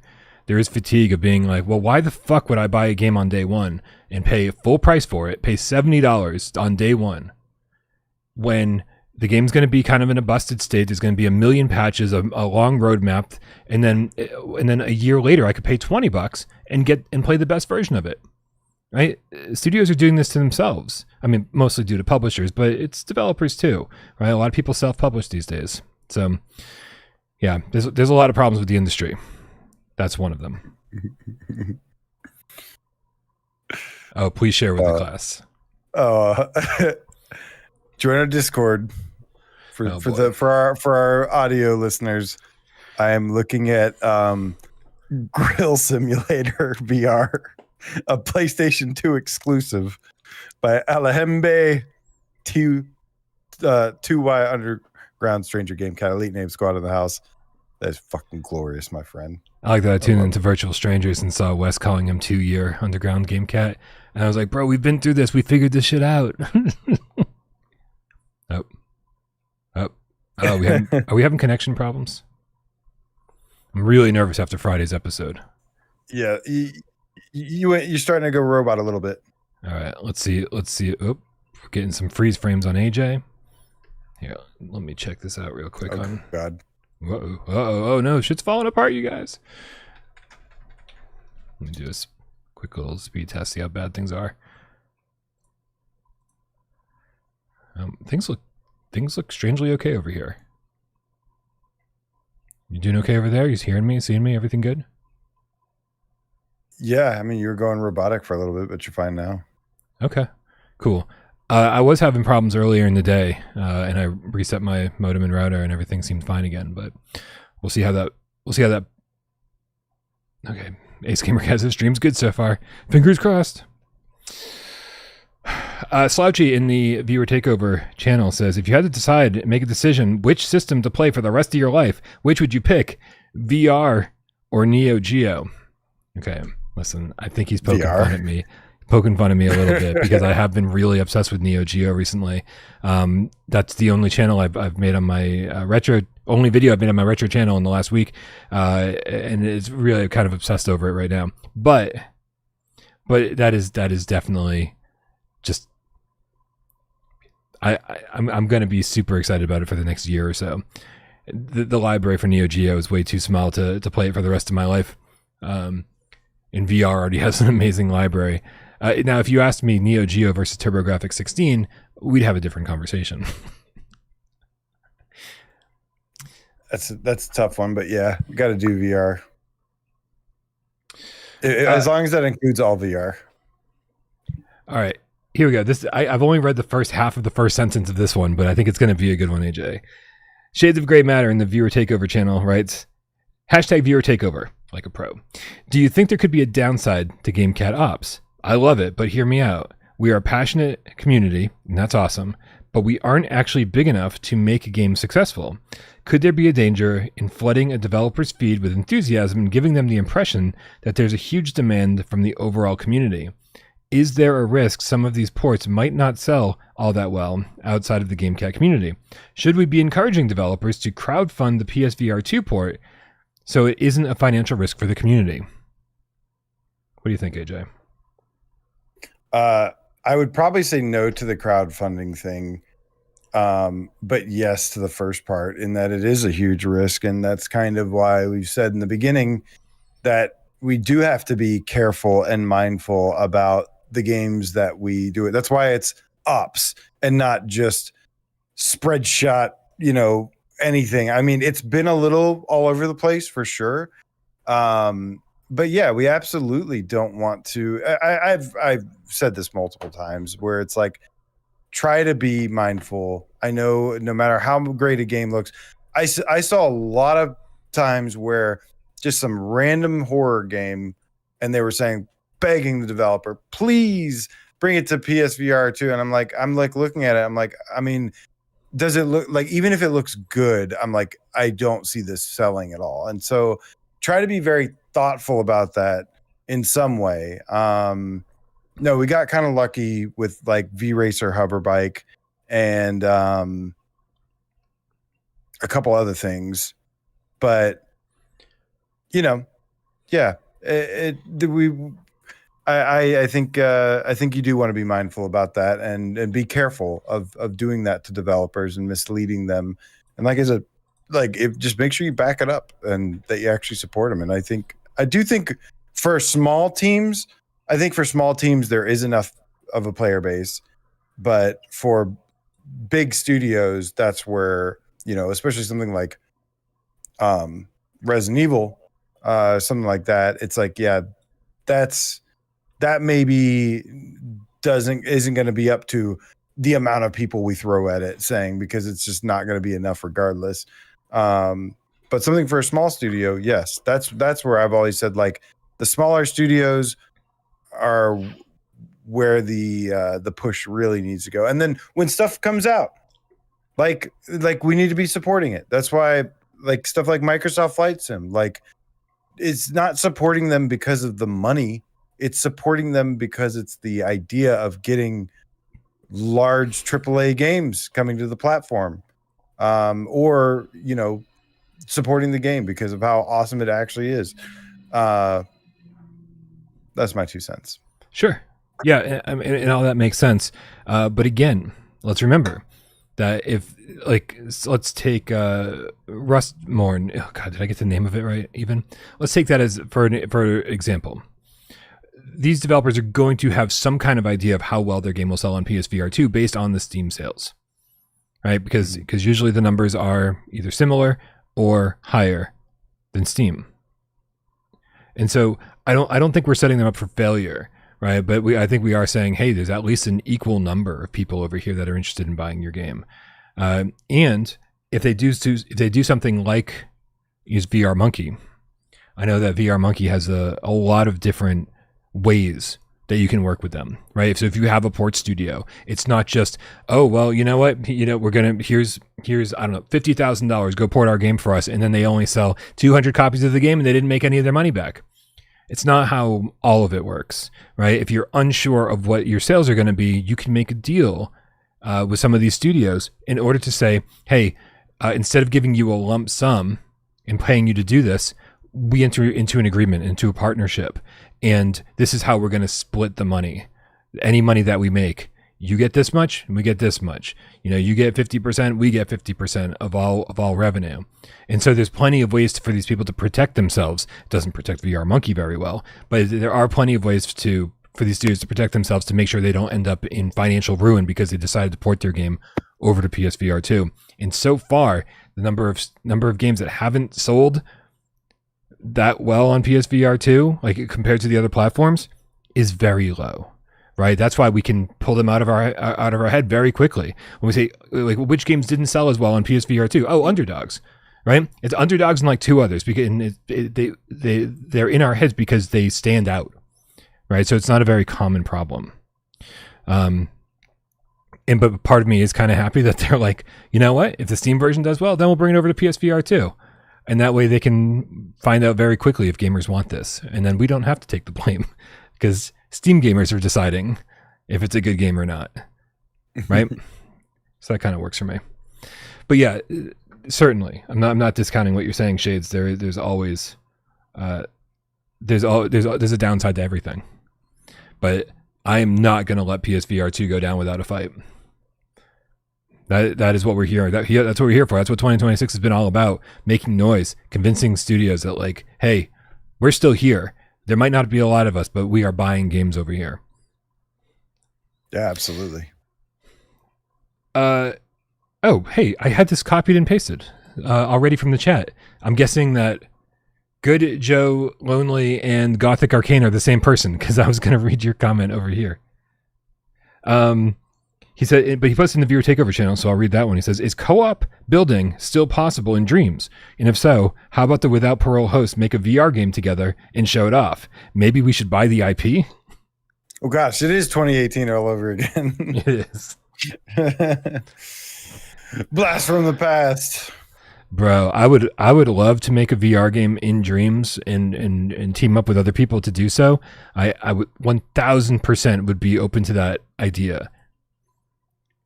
If Dreams was playable on PSVR 2. Yep. I'm not gonna spend hundreds of hours building something and perfecting something that, here's my creation when, like, I can't even play it on my current VR headset. That's a massive problem to me. Yeah, not bringing Dreams to PS5 is another one of the stupidest fucking decisions Sony could ever make. Fucking Jim Ryan, man. I don't care if it didn't have a ton of people at the time active on it. It was still should have brought it over. Yeah, this Dreams is one of those games, one of those platforms, whatever you want to call it, that grows over time, right? Yes. Just because it didn't have people in the first couple years or whatever, it's like, hey man, like let's not be too hasty with this. It took them 8 years or something like that to build the game. It was like 8 to 10. It's like so much time in development. It's like, well, let's not judge this too harshly. This is a different concept for a game. This is something that, like, not a lot of people are doing. The fact that you can build whatever kind of game you want within the confines of Dreams was crazy, right? There seemed to be no limitation to it. Whatever you want to build, you could build with enough time and experience and learning the ropes. You don't reach everybody you're going to reach with that in the first 2 years. You don't reach. In fact, I don't know if you're going to reach everybody you're going to reach with that in the first 10 years. I feel like this is something that should have been worked on and evolved over time. And we should be playing this on the PlayStation 7 with our PlayStation VR 5s or whatever it is. We'll still be playing our PSVR 2, something the PlayStation 7. but this, you know what I mean? Like this is something that like you don't have to have the full team working on it, but have a couple people kind of just working on this behind the scenes, making sure that it supports the new hardware, making sure that it's this evergreen thing. Yeah. That just exists. That becomes synonymous with PlayStation. It's like, oh yeah, if you play Dreams, like you get to be creative and you get to see your friends' creativity. Just, it was a beautiful thing, man. They threw it out too soon. Yep. And I say threw it out. I know it still exists, but it's like, luckily, yeah, you can still play it flat screen on PS5. Yeah, absolutely. You can still play it in VR. Awesome. Yeah. I want to go jump back in there sometime. I would love to. I need to see it on a Pro. Let's homework, Brian. Next Monday, let's do a Dreams episode. How's Dreams on the PS5 Pro? I mean, I don't think we're gonna have anything else to talk about, so that might be okay. That might be okay. But dude, I love the idea. I love the idea of buying the IP and like I don't know why you think we have money. I think you want the whole community to chip in $5 and see how that goes. I'm going to tell you right now, it's not going to go well. Yeah, it's a big ask. I know from experience we could get 167 people to contribute. Snafu said, not to reveal how square I am, but I worry that the frequency of glaring problems in otherwise great VR games comes from a lack of education or lack of sharing information. Like, consider what Vertical Robot can deliver compared to Cyan Worlds. Some devs can do things others seem to not realize are possible until the complaints roll in. I wish people like Vertical Robot or VR Monkey would do seminars at colleges and XR conferences. What do you think? Meow. I think it's a good idea. I'm going to let you answer that one first.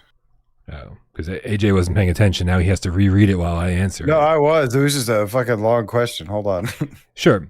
I mean, obviously, it comes down to two things, I think. I think first, most obviously, talent, right? Or talent in working in VR, being able to code yourself, being able to, work around obstacles that you encounter rather than just saying, it's good enough, ship it, And I think Vertical Robot are some of the most talented people in the industry. The other thing it comes down to is limitations, and the limitations that it comes down to are engine limitations, right? So many times we see developers talking about having to like bring their entire game into an updated version of Unreal or Unity or whatever it might be, which is just, from everything we've heard, is so time consuming. And for them to be able to take advantage of DFR and all of these things that make PSVR2 games so great. And it's like, well, okay, is it worth it to like basically demolish our whole game and build it back up from scratch and run the risk of all these bugs that could come into play, and and how much money is that actually going to make us, and how much time do we really have to commit to this? It's all about limitations, right? Because these are businesses. They still have to make money. They still have to survive. They have to last long enough to make their next game based on the money that's rolling in. And I think you do a cost analysis at some point and say, bro, this is going to cost way too much time and money and effort over here, and it's not going to balance out over here with sales, right? It's not going to make our game good enough, better enough to justify all the time and money that's being spent. Those are the two big things. And so it would be really nice to have like, a little bit more communication between these developers so that they wouldn't have to learn everything from scratch. That if somebody was doing something really well, they could help them out. And this is sort of what I think PSVR 1 was all about, right? Sony actually brought all of these indie developers together, and they all were calling each other and talking to each other throughout the course of developing their launch titles for PSVR 1. We've heard this from people like Chandana Ekanayake, from Outer Loop games. But that That's stopped. impressive that you can say his full name. Bro, do you know the story behind that? I don't know if I know all of it.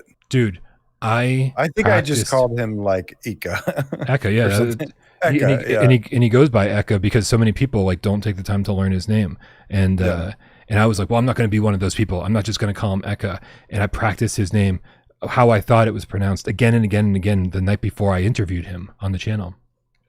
And then right before we started, I said, hey, just for clarification, I want to just make sure I pronounce your name right. What is it? And he said, Chandana Ekane Ake. And in my head, I was like, Chandana Ike. I mean, and like I'd committed to memory the wrong pronunciation. Right? I'd committed to memory the wrong pronunciation, and I panicked. I panicked because I was like, bro, we're supposed to start the interview right now. I'm already taking up too much of his time. And so I was like, is it cool if I just call you Eka? And I felt so embarrassed. I felt like such a failure because I was like, oh, I wanted to be respectful to him, and I fucked up. It's bad. Anyway, well, I didn't remember his full name, but let me give a quick shout out to Francois Dujardin. Whoa! I don't think I was supposed to get hard when you said that, but it fucking worked. Shut up, but whoa. All right, sorry, I derailed your. Yeah, it was. Listen, but that's how things were to launch a PSVR 1. It felt like a very communal thing, according to all these developers who worked closely with each other to make sure that they knew the ins and outs of PSVR 1 and how to make their game look and play great. And that was something that Sony orchestrated, right? Creating this community of developers, and somewhere along the line, for anybody that says you're full of shit, first of all, fuck for you. what? Wait, what am I full of shit for? No, because and secondly, did you see that thing from Palmer Luckey? Isn't it crazy that we hear about this like 10 years later? From Palmer Luckey, creator of Oculus and #1 VR sellout in the world, the man who killed VR for money, as much as he created it too, sure. I'm really pissed about him doing that, selling it. He zucked out, man. He zucked up. You done zucked up, son. Did you see him say talk about how Shuhei Yoshida was like funding other, like not even PlayStation platform VR games? He was like funding other VR devs that didn't even like.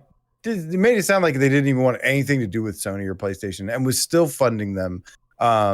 To back up your point about them, how Sony's involvement with a lot of VR stuff in the shoe days was, but I just thought that was pretty interesting. But I was also like, man, fuck you. Why couldn't you come out and say this like 5-10 years ago?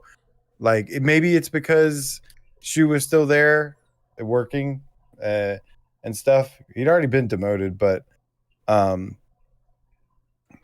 yeah, and the narrative was what it was. So yeah. But anyway, all that stuff fell apart. Sony stopped, engaging with this community, and so there were certain developers when I talked to about getting their game to PSVR 2, like their PSVR 1 game. There were certain developers who were like, "Listen, man, it's like we've reached out to Sony, and they don't seem to care about us getting our game over there, and without their funding, we can't make it happen." And so so certainly things changed between the PSVR 1 and PSVR 2 generation, big time. And so I love that what was it Snafu was talking about in the viewer takeover question. Please remind me, because that was a long time ago. It's been a while. There was this kind of communal effort to share VR knowledge and share, how they got things working. So, I would love to see that again. I would absolutely love to see that again. But you got to wonder what the incentive is for some of these studios. They're busy working on their own game. They spend a lot of time, communing with other studios, so they can make their games better. It's like, no, man, it's like you buy a Vertical Robot game and it's going to be special. It's at least, if nothing else, it's going to look so good, right? And so that's kind of a advantage you have in that space, is how you just very technically proficient with the hardware. So sharing that, it's like, well, how much is this going to help us? How much is this going to hurt us? I'm not saying that's their mentality. I'm just saying from an outside perspective, I feel like that could be a concern. Defunct Bomb Bro to GameCat with a $2 tip. Funk bomb, bro. Says, I'm glad you guys are still here. Do what you do. Thank you. We're glad you're here. I love seeing cat names that I haven't seen in a little bit. Yeah, man. The fuck bomb, bro. What's up, man? I'm gonna let Brian answer that snafu. I already did. Or was it snafu? Mm-hmm. Yeah. Well, yeah. No, I'm just gonna let you. And I think I had some thoughts on it at one point. But then I talked for 14 minutes straight, which is fine. I do that too. I got distracted. I did have like one or two things that I was thinking of, and then I was gonna be like, yeah, and then this is the gist of this. But I was gonna say I was gonna let you answer it. I had something that was actually like insightful to say that I don't remember, and then I was gonna say usually with the developer side of things, this is where I like to listen to like you and Wes or you and Miles, because with their new, fresh perspective from the inside, you get usually some really cool insights on it. So I would mostly defer to them. I did have one little thing of my own, but now I don't remember what it was. So no. It's all good, man. It's all good. Oh, if you remember what it fucking, just splurt it out. I think that covers the viewer takeover questions in the. Splurt it out. All you want to do is drag me down. All I want to do is drag me down. Splurt it out. That's how the song goes, right? I'm just gonna take your word on that. Social Destruct with the $5 tips has been playing Flatout on Steam since launch, and it's very reminiscent of old school gaming. The silence regarding the VR2 release date sucks. Oh, I don't think so. And I'm not gonna sit here and just fucking defend Flat to VR, but like, I don't want them to announce a release date.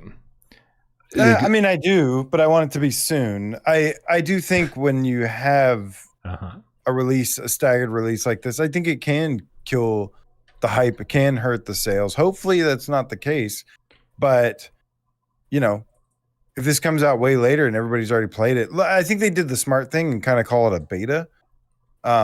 So a beta thing, and then release the 1.0 around the same time you do the official launch on like PlayStation.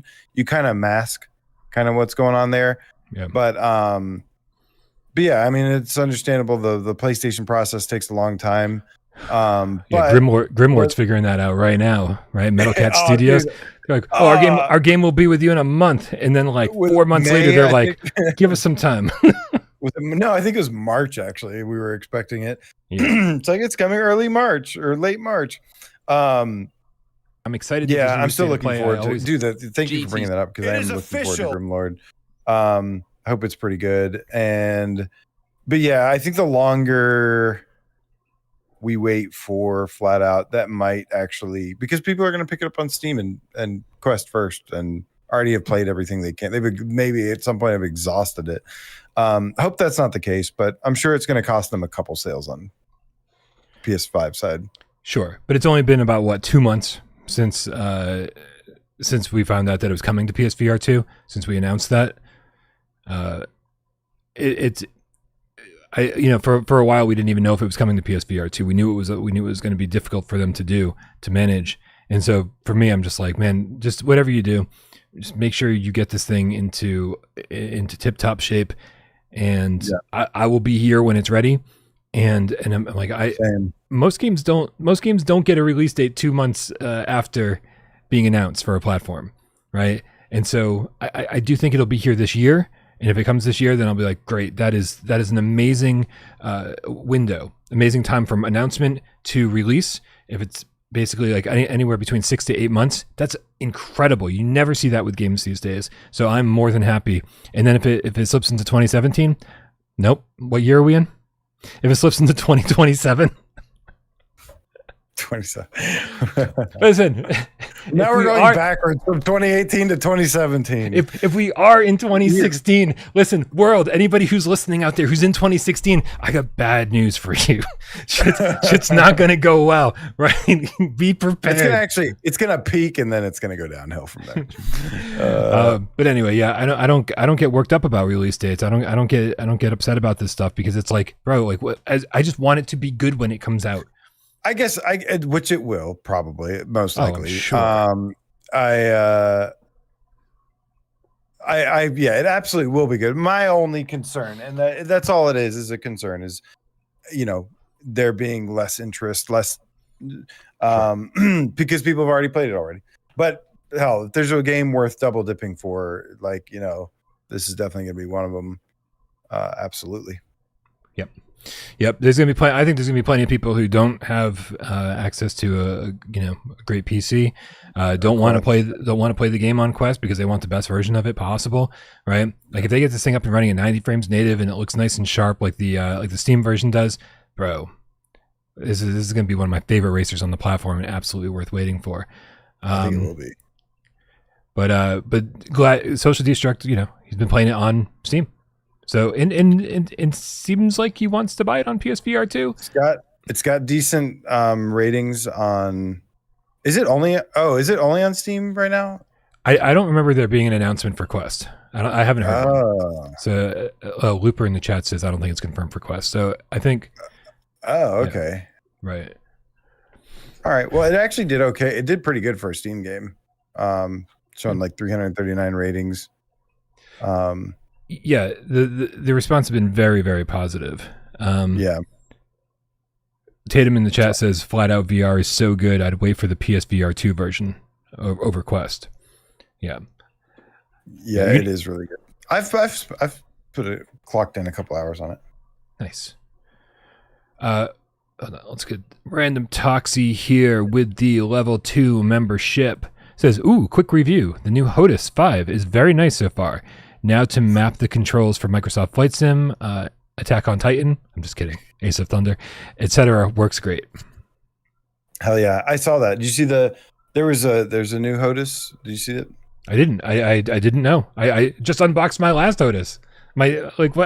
How is there new sirens on my end? How is there a new HOTUS? I just literally bought one a year before Attack on Titan came out.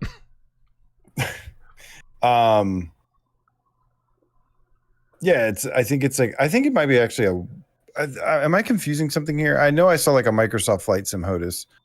I don't know if there's a different one or if that is the HOTUS 5. Let's see which one's which. I think this does look like this is the Microsoft Flight Sim one. $100, $109. I remember it went up for pre-order not too long ago. Dude, it's got 758 ratings on it already. Damn, son. Damn.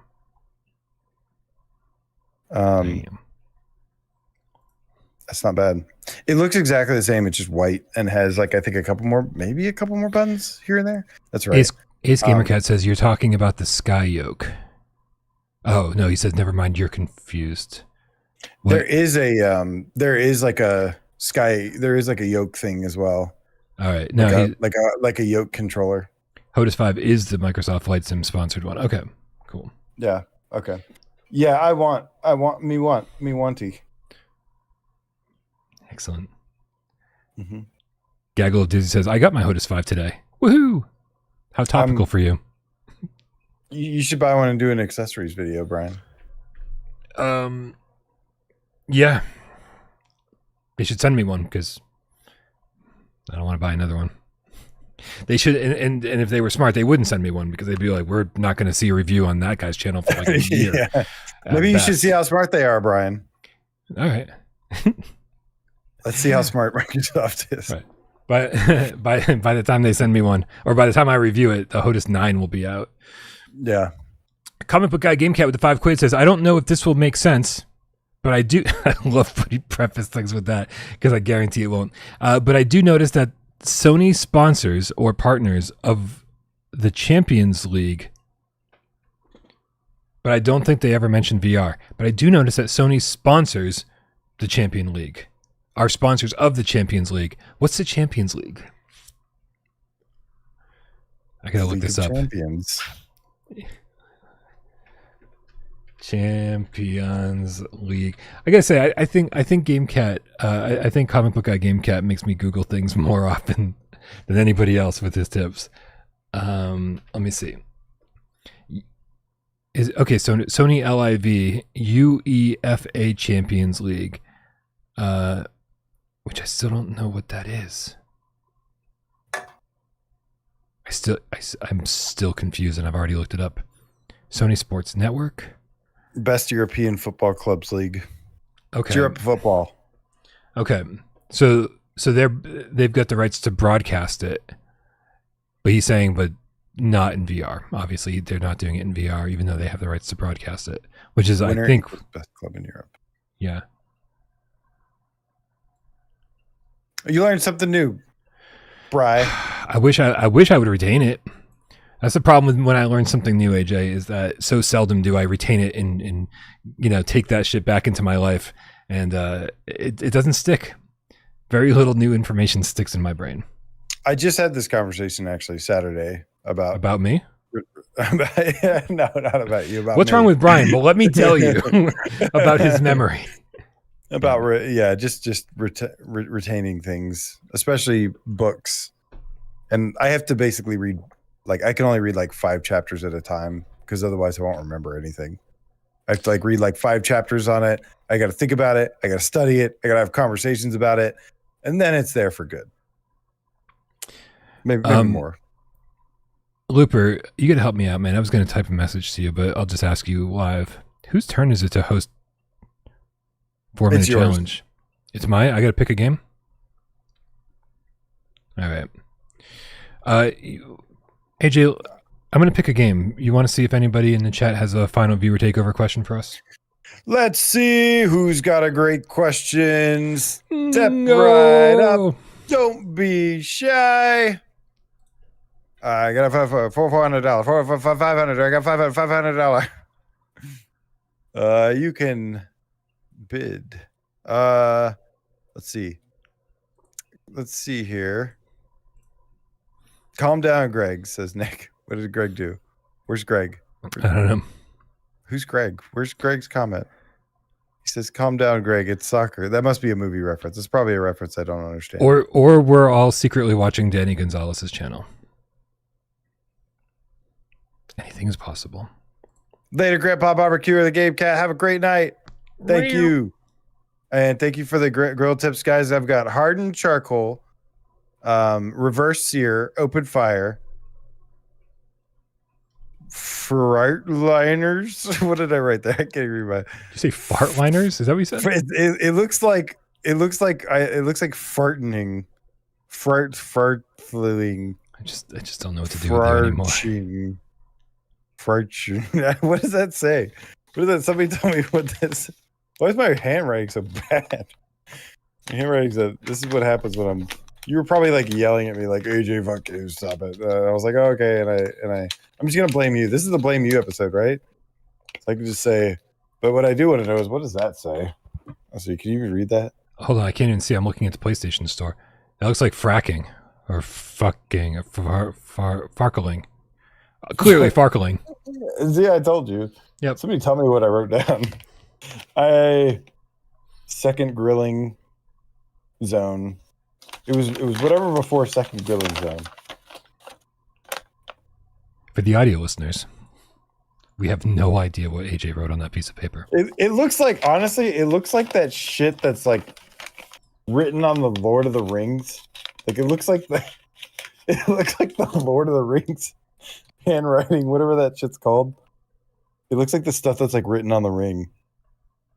My precious. Is it not written in Elvish? What's it written in? I don't remember. It definitely looks like Elvish. Listen, and I should be the last person suggesting what it might be. Franklin. Thank you. That's what it was. Franklin. I don't think. Yeah, because it said something about like I'll be the Franklins or something. I didn't know what that meant. I just wrote it down too. Thank you. I spelled Franklin's wrong though. I spelled Franklin's FRARTCHINS. Okay. We got. That was a great viewer takeover question, AJ. Well done. Thank you so much for filling the time while I struggled and found a game for a 4-minute challenge. Guys, it is time for the 4-minute challenge. That means I picked a game. Maybe it's PSVR 1 or maybe it's PSVR 2. And it's up to you guys out there and AJ up here, more AJ than anybody, to figure out what game that is. He's only got 4 minutes, but an infinite number of yes or no questions to ask during that 4-minute period. You doing okay over there? Yeah, okay. I got the tail wag. So make sure you suggest good questions in the chat, and then based on the answers we get. Is it Elvish? What is it, guys? The tongue of Mordor. I love it. And Ren talks in the chat like the tongue of Mordor. Do not speak of it here. do you know that I tried to surprise everybody and actually sat down and watched the Fellowship of the Rings? Oh my god! I wanted to. So I wanted to surprise everyone. And I mean, about as far as I usually do, which is about halfway. Yeah. Did you watch the extended version? Yeah. Okay. Because I want to. Ali hasn't seen it either. I swear y'all are so much alike. Let me fly down. We can all watch it together. Okay. But she said to only watch the non-extended version. Why? Because she can't ever get through the extended one. I mean, it's tough. I don't know what's in the extended version that's not in the original, but it is. Honestly, I don't remember that much different. But I got to be honest with you. I don't think it's the stuff that's in the extended version that's what causes me to stop it and turn it off. You guys probably know me at this point well enough to probably guess. Like even in my favorite genre of movie, horror, I'm so obsessed with the setup and the build up, and when things kind of like, like there's scary things that happen, but like shit hasn't hit the fan yet. And then once shit hits the fan and lights are flashing and people are getting thrown across the room and hitting walls and, demons are screaming and their exorcists are happening while candles are blowing out. And, and then the whole house goes into a cyclone and then boom. That's Poltergeist specifically, but you know what I'm talking about. That's kind of like when I lose interest, because I love the setup and the build up and the kind of like the scares before. Once the lights start flashing, I'm like, all right, this isn't scary anymore. This is just chaos and boring, and like I'll just wait for this to be over, right? Which means most horror movies for me end with a little bit of a disappointment because I'm just waiting out the chaos. I mean, all right, let's see how this thing ends, and that's sort of how I feel about Fellowship of the Rings. Because I actually love the characters and I love their interactions and how they talk to each other and kind of like, the way that they reveal information about each character. And it's a universe that I'm really enjoying. And then like shit hits the fan and I'm just like, let me grab my Switch and just play a game while this action sequence is playing out. It's, I don't know. I don't know what it is. So... Oh, James Wolf in the chat agrees with me. So thank you for that. I'm glad there's at least somebody out there. It depends. Oh, and if it really is Elvish on the ring, Nick. It is Elvish. I'm gonna chop out the part where I doubted myself and just be like, look, I fucking got it right. That's why I said that, because I knew that.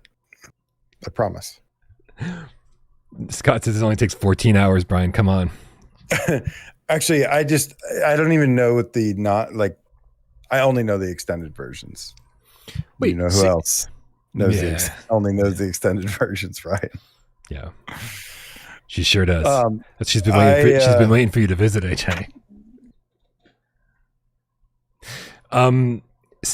Steve in the chat says you've got ADHD, Brian. No, because if I had ADHD, it would be the slow parts that I wouldn't be able to pay attention to, right? Like, wouldn't that be the stuff that bores me? And I'm like, oh, just people talking. Is that wrong? I feel like I like the boring stuff more than the supposedly exciting stuff. Yeah, he's just boring.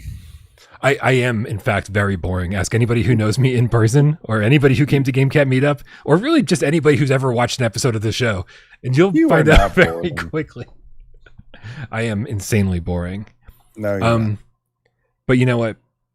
Maybe I'll invite somebody over that I can snuggle with, and we'll make it our mission. There you go. To watch the trilogy. Do it. Well, we'll have to pause every so often to do that too. All right, I've picked a game. I've already explained the rules. AJ, are you ready?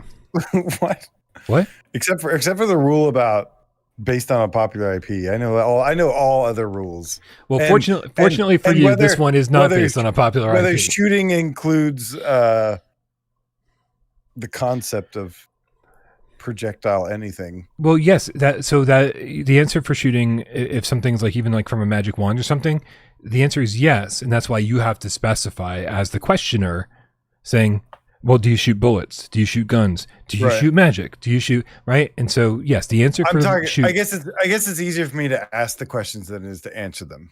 Okay, we got this. Perfect. We got this, Cat. We're taking this. Glad I'm on the right side of this one, because Jesus Christ. I can't handle another one where you don't know how to answer questions. All right. On your mark. Everybody, start asking questions. Get set. Go. Is it on PSVR 2? No. Is it on PSVR 1? Yes. It has to be. Is there combat? No. Does he use the moves? No.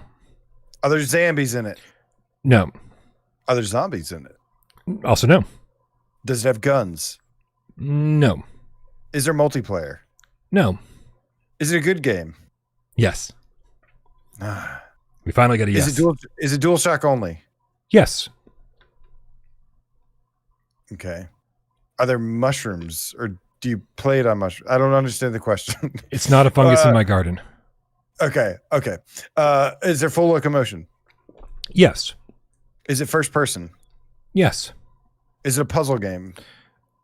Like minimal puzzles at best. I would say just say no to not confuse anybody. Does it have Neptune in the name? Yes. You motherfucker. You did not. You ready when you are. Oh my God. I was thinking this before this started. Yeah. And then I totally forgot, like, as I started going rapid fire. And you may have almost gotten me.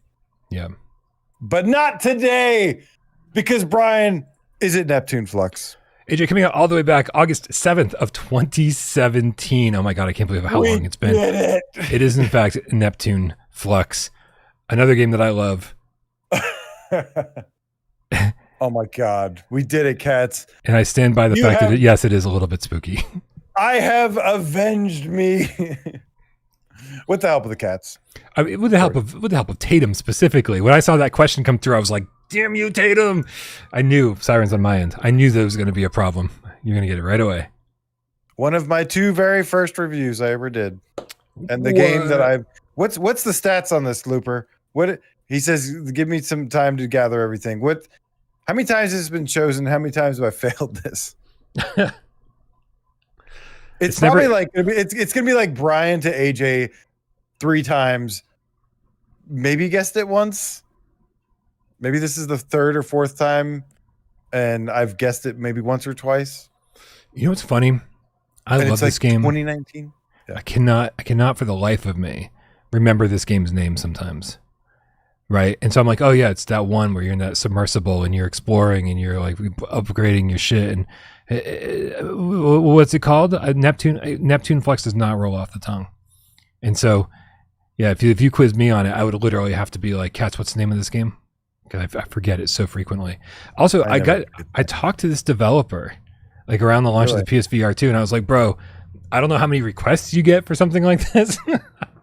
I was like, but we loved your game, the Neptune Flux on PSVR 1. Is there any chance you're going to bring it to PSVR 2?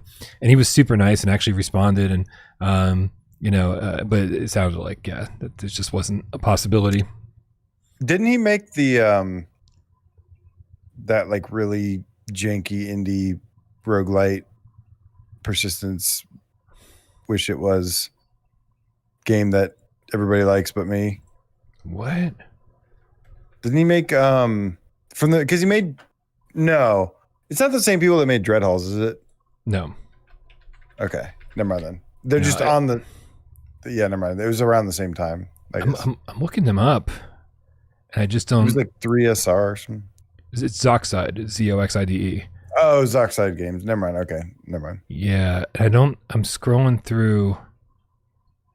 His website, his Twitter account, which he hasn't really posted on since 2017. He doesn't seem to have. He doesn't seem like he's mentioned any other games that he's made. Oh wait, hold on a second. He made a game called Kid Cosmo, but it's flat. Looks flat screen. No relation to Cosmo Dread, which is what I was thinking. Yeah, that's. There it is. Yeah, I guess I'm going to assume that the contents of the email when I asked him for a PSVR 2 version was essentially that, like, I had to move on from VR. I think that's maybe what it was. But You shall be remembered, Nick. Nick Petit? Petit? P-E-T-I-T? I don't know how to pronounce that. No. Okay, you'll be remembered, but with an inaccurate pronunciation of your name. All right, you guys, time to wrap things up. Oh, no, it's not. Hold on a second. Magnum Gaming with a $5 tip. He's going to keep us around here for just another minute or two. He says, why hasn't anybody asked for a Godzilla VR game where you play as a human solving puzzles while Godzilla takes on iconic monsters like Call of the Mountain boat ride? Ugh, you had me until the end there. You had me at the, like, it just, you started off so great. What happened? I was like, yes. Ooh, plays the human. Can see Godzilla coming around. And then you're like, puzzle games. I'm like, like, yeah, it would make sense. It'd be kind of cool with the added pressure of Godzilla coming. And then you're like, call them out. I'm like, and then boat ride. I'm like, come on, man. Yeah, this is not. If I was making, let's just talk in, theoreticals here. If I was making a VR game in dreams after we buy the IP, yes. When, right? Of course, when I would make it like this, and I know this might be kind of backtracking on a lot of the stuff I said about the Transformers Beyond Reality game, right? Where you're like, wait, you made a fucking Transformers game and you don't get to play as a Transformer? I think there were ways they could have done it and done it better. And in fact, I think with a Godzilla game. Did you ever play Robot Alchemic Drive on PlayStation 2, AJ? Just short. It's just called. People just refer to it as RAD, R-A-D for Robot Alchemic Drive. And what you do is where you plays the monsters. No. Hold on. Let me explain. You are a human, and it does the job of scale so well on PlayStation 2, right? You have this like big city, and you play as this tiny little human on the ground, and so it's your job to like get up and like hang out near this giant robot, like this mech type thing, an Evangelion angel type thing, and I think you are controlling it, right? But you as the player, you're like this tiny little dude, and you're just trying to get on top of buildings and get a good vantage point of the action. And so I think it'd be really cool for something to play out sort of like that, where you had like a Mecha Godzilla type thing where you actually were in control of it remotely. And so because the sense of scale in VR would be amazing. And so not only do you get to see Godzilla, but you're also, dealing with that scale. And I think it could be a lot of fun. Robot Alchemic Drive, by the way, one of the great underrated PS2 games of all time. Holy shit. What? Okay. Never mind. July 24th, 2023, AJ DeBryan failed for a Neptune Flux. 11 days later, AJ replaced Miles on Friday, August 4th. This was the one. August 4th, 2023, Brian to AJ failed. A failure I will never forget. June 2nd, 2025, Brian to AJ failed. January 9th, 2026, Brian to AJ guest. And I probably got bailed out by the chat again, and I probably got really pissed off about it. Well, guest in 39 questions. He had a follow-up comment. Oh, okay. Oh, guest in 39 questions? And then, let it be known, June 15th, 2026, Brian to AJ, victory. Tastes sweet. What's that about Mexican you were saying? Oh, Mexican. Yeah, I agree. Mexican. Is that what you said? That's what you sound like you said. Mex again. Yeah. Wow. Mexican.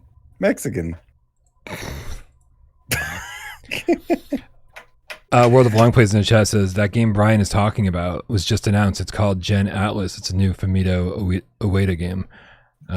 Famously, Ueda, who made Ico and Shadow of the Colossus and The Last Guardian. I didn't actually watch this trailer, but I did hear that it was. I did hear that this game was coming. So let's take a quick look just to see how closely it resembles Robot Alchemic Drive. Mexican food does sound amazing, Tatum. I've had Mexican 2 days in a row. I've had Mex again. Also 2 days in a row.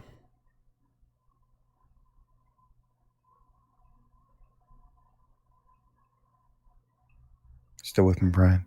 Still with me, Brian? Sorry. For the audio listeners, Brian's spacing out watching the trailer with no sound.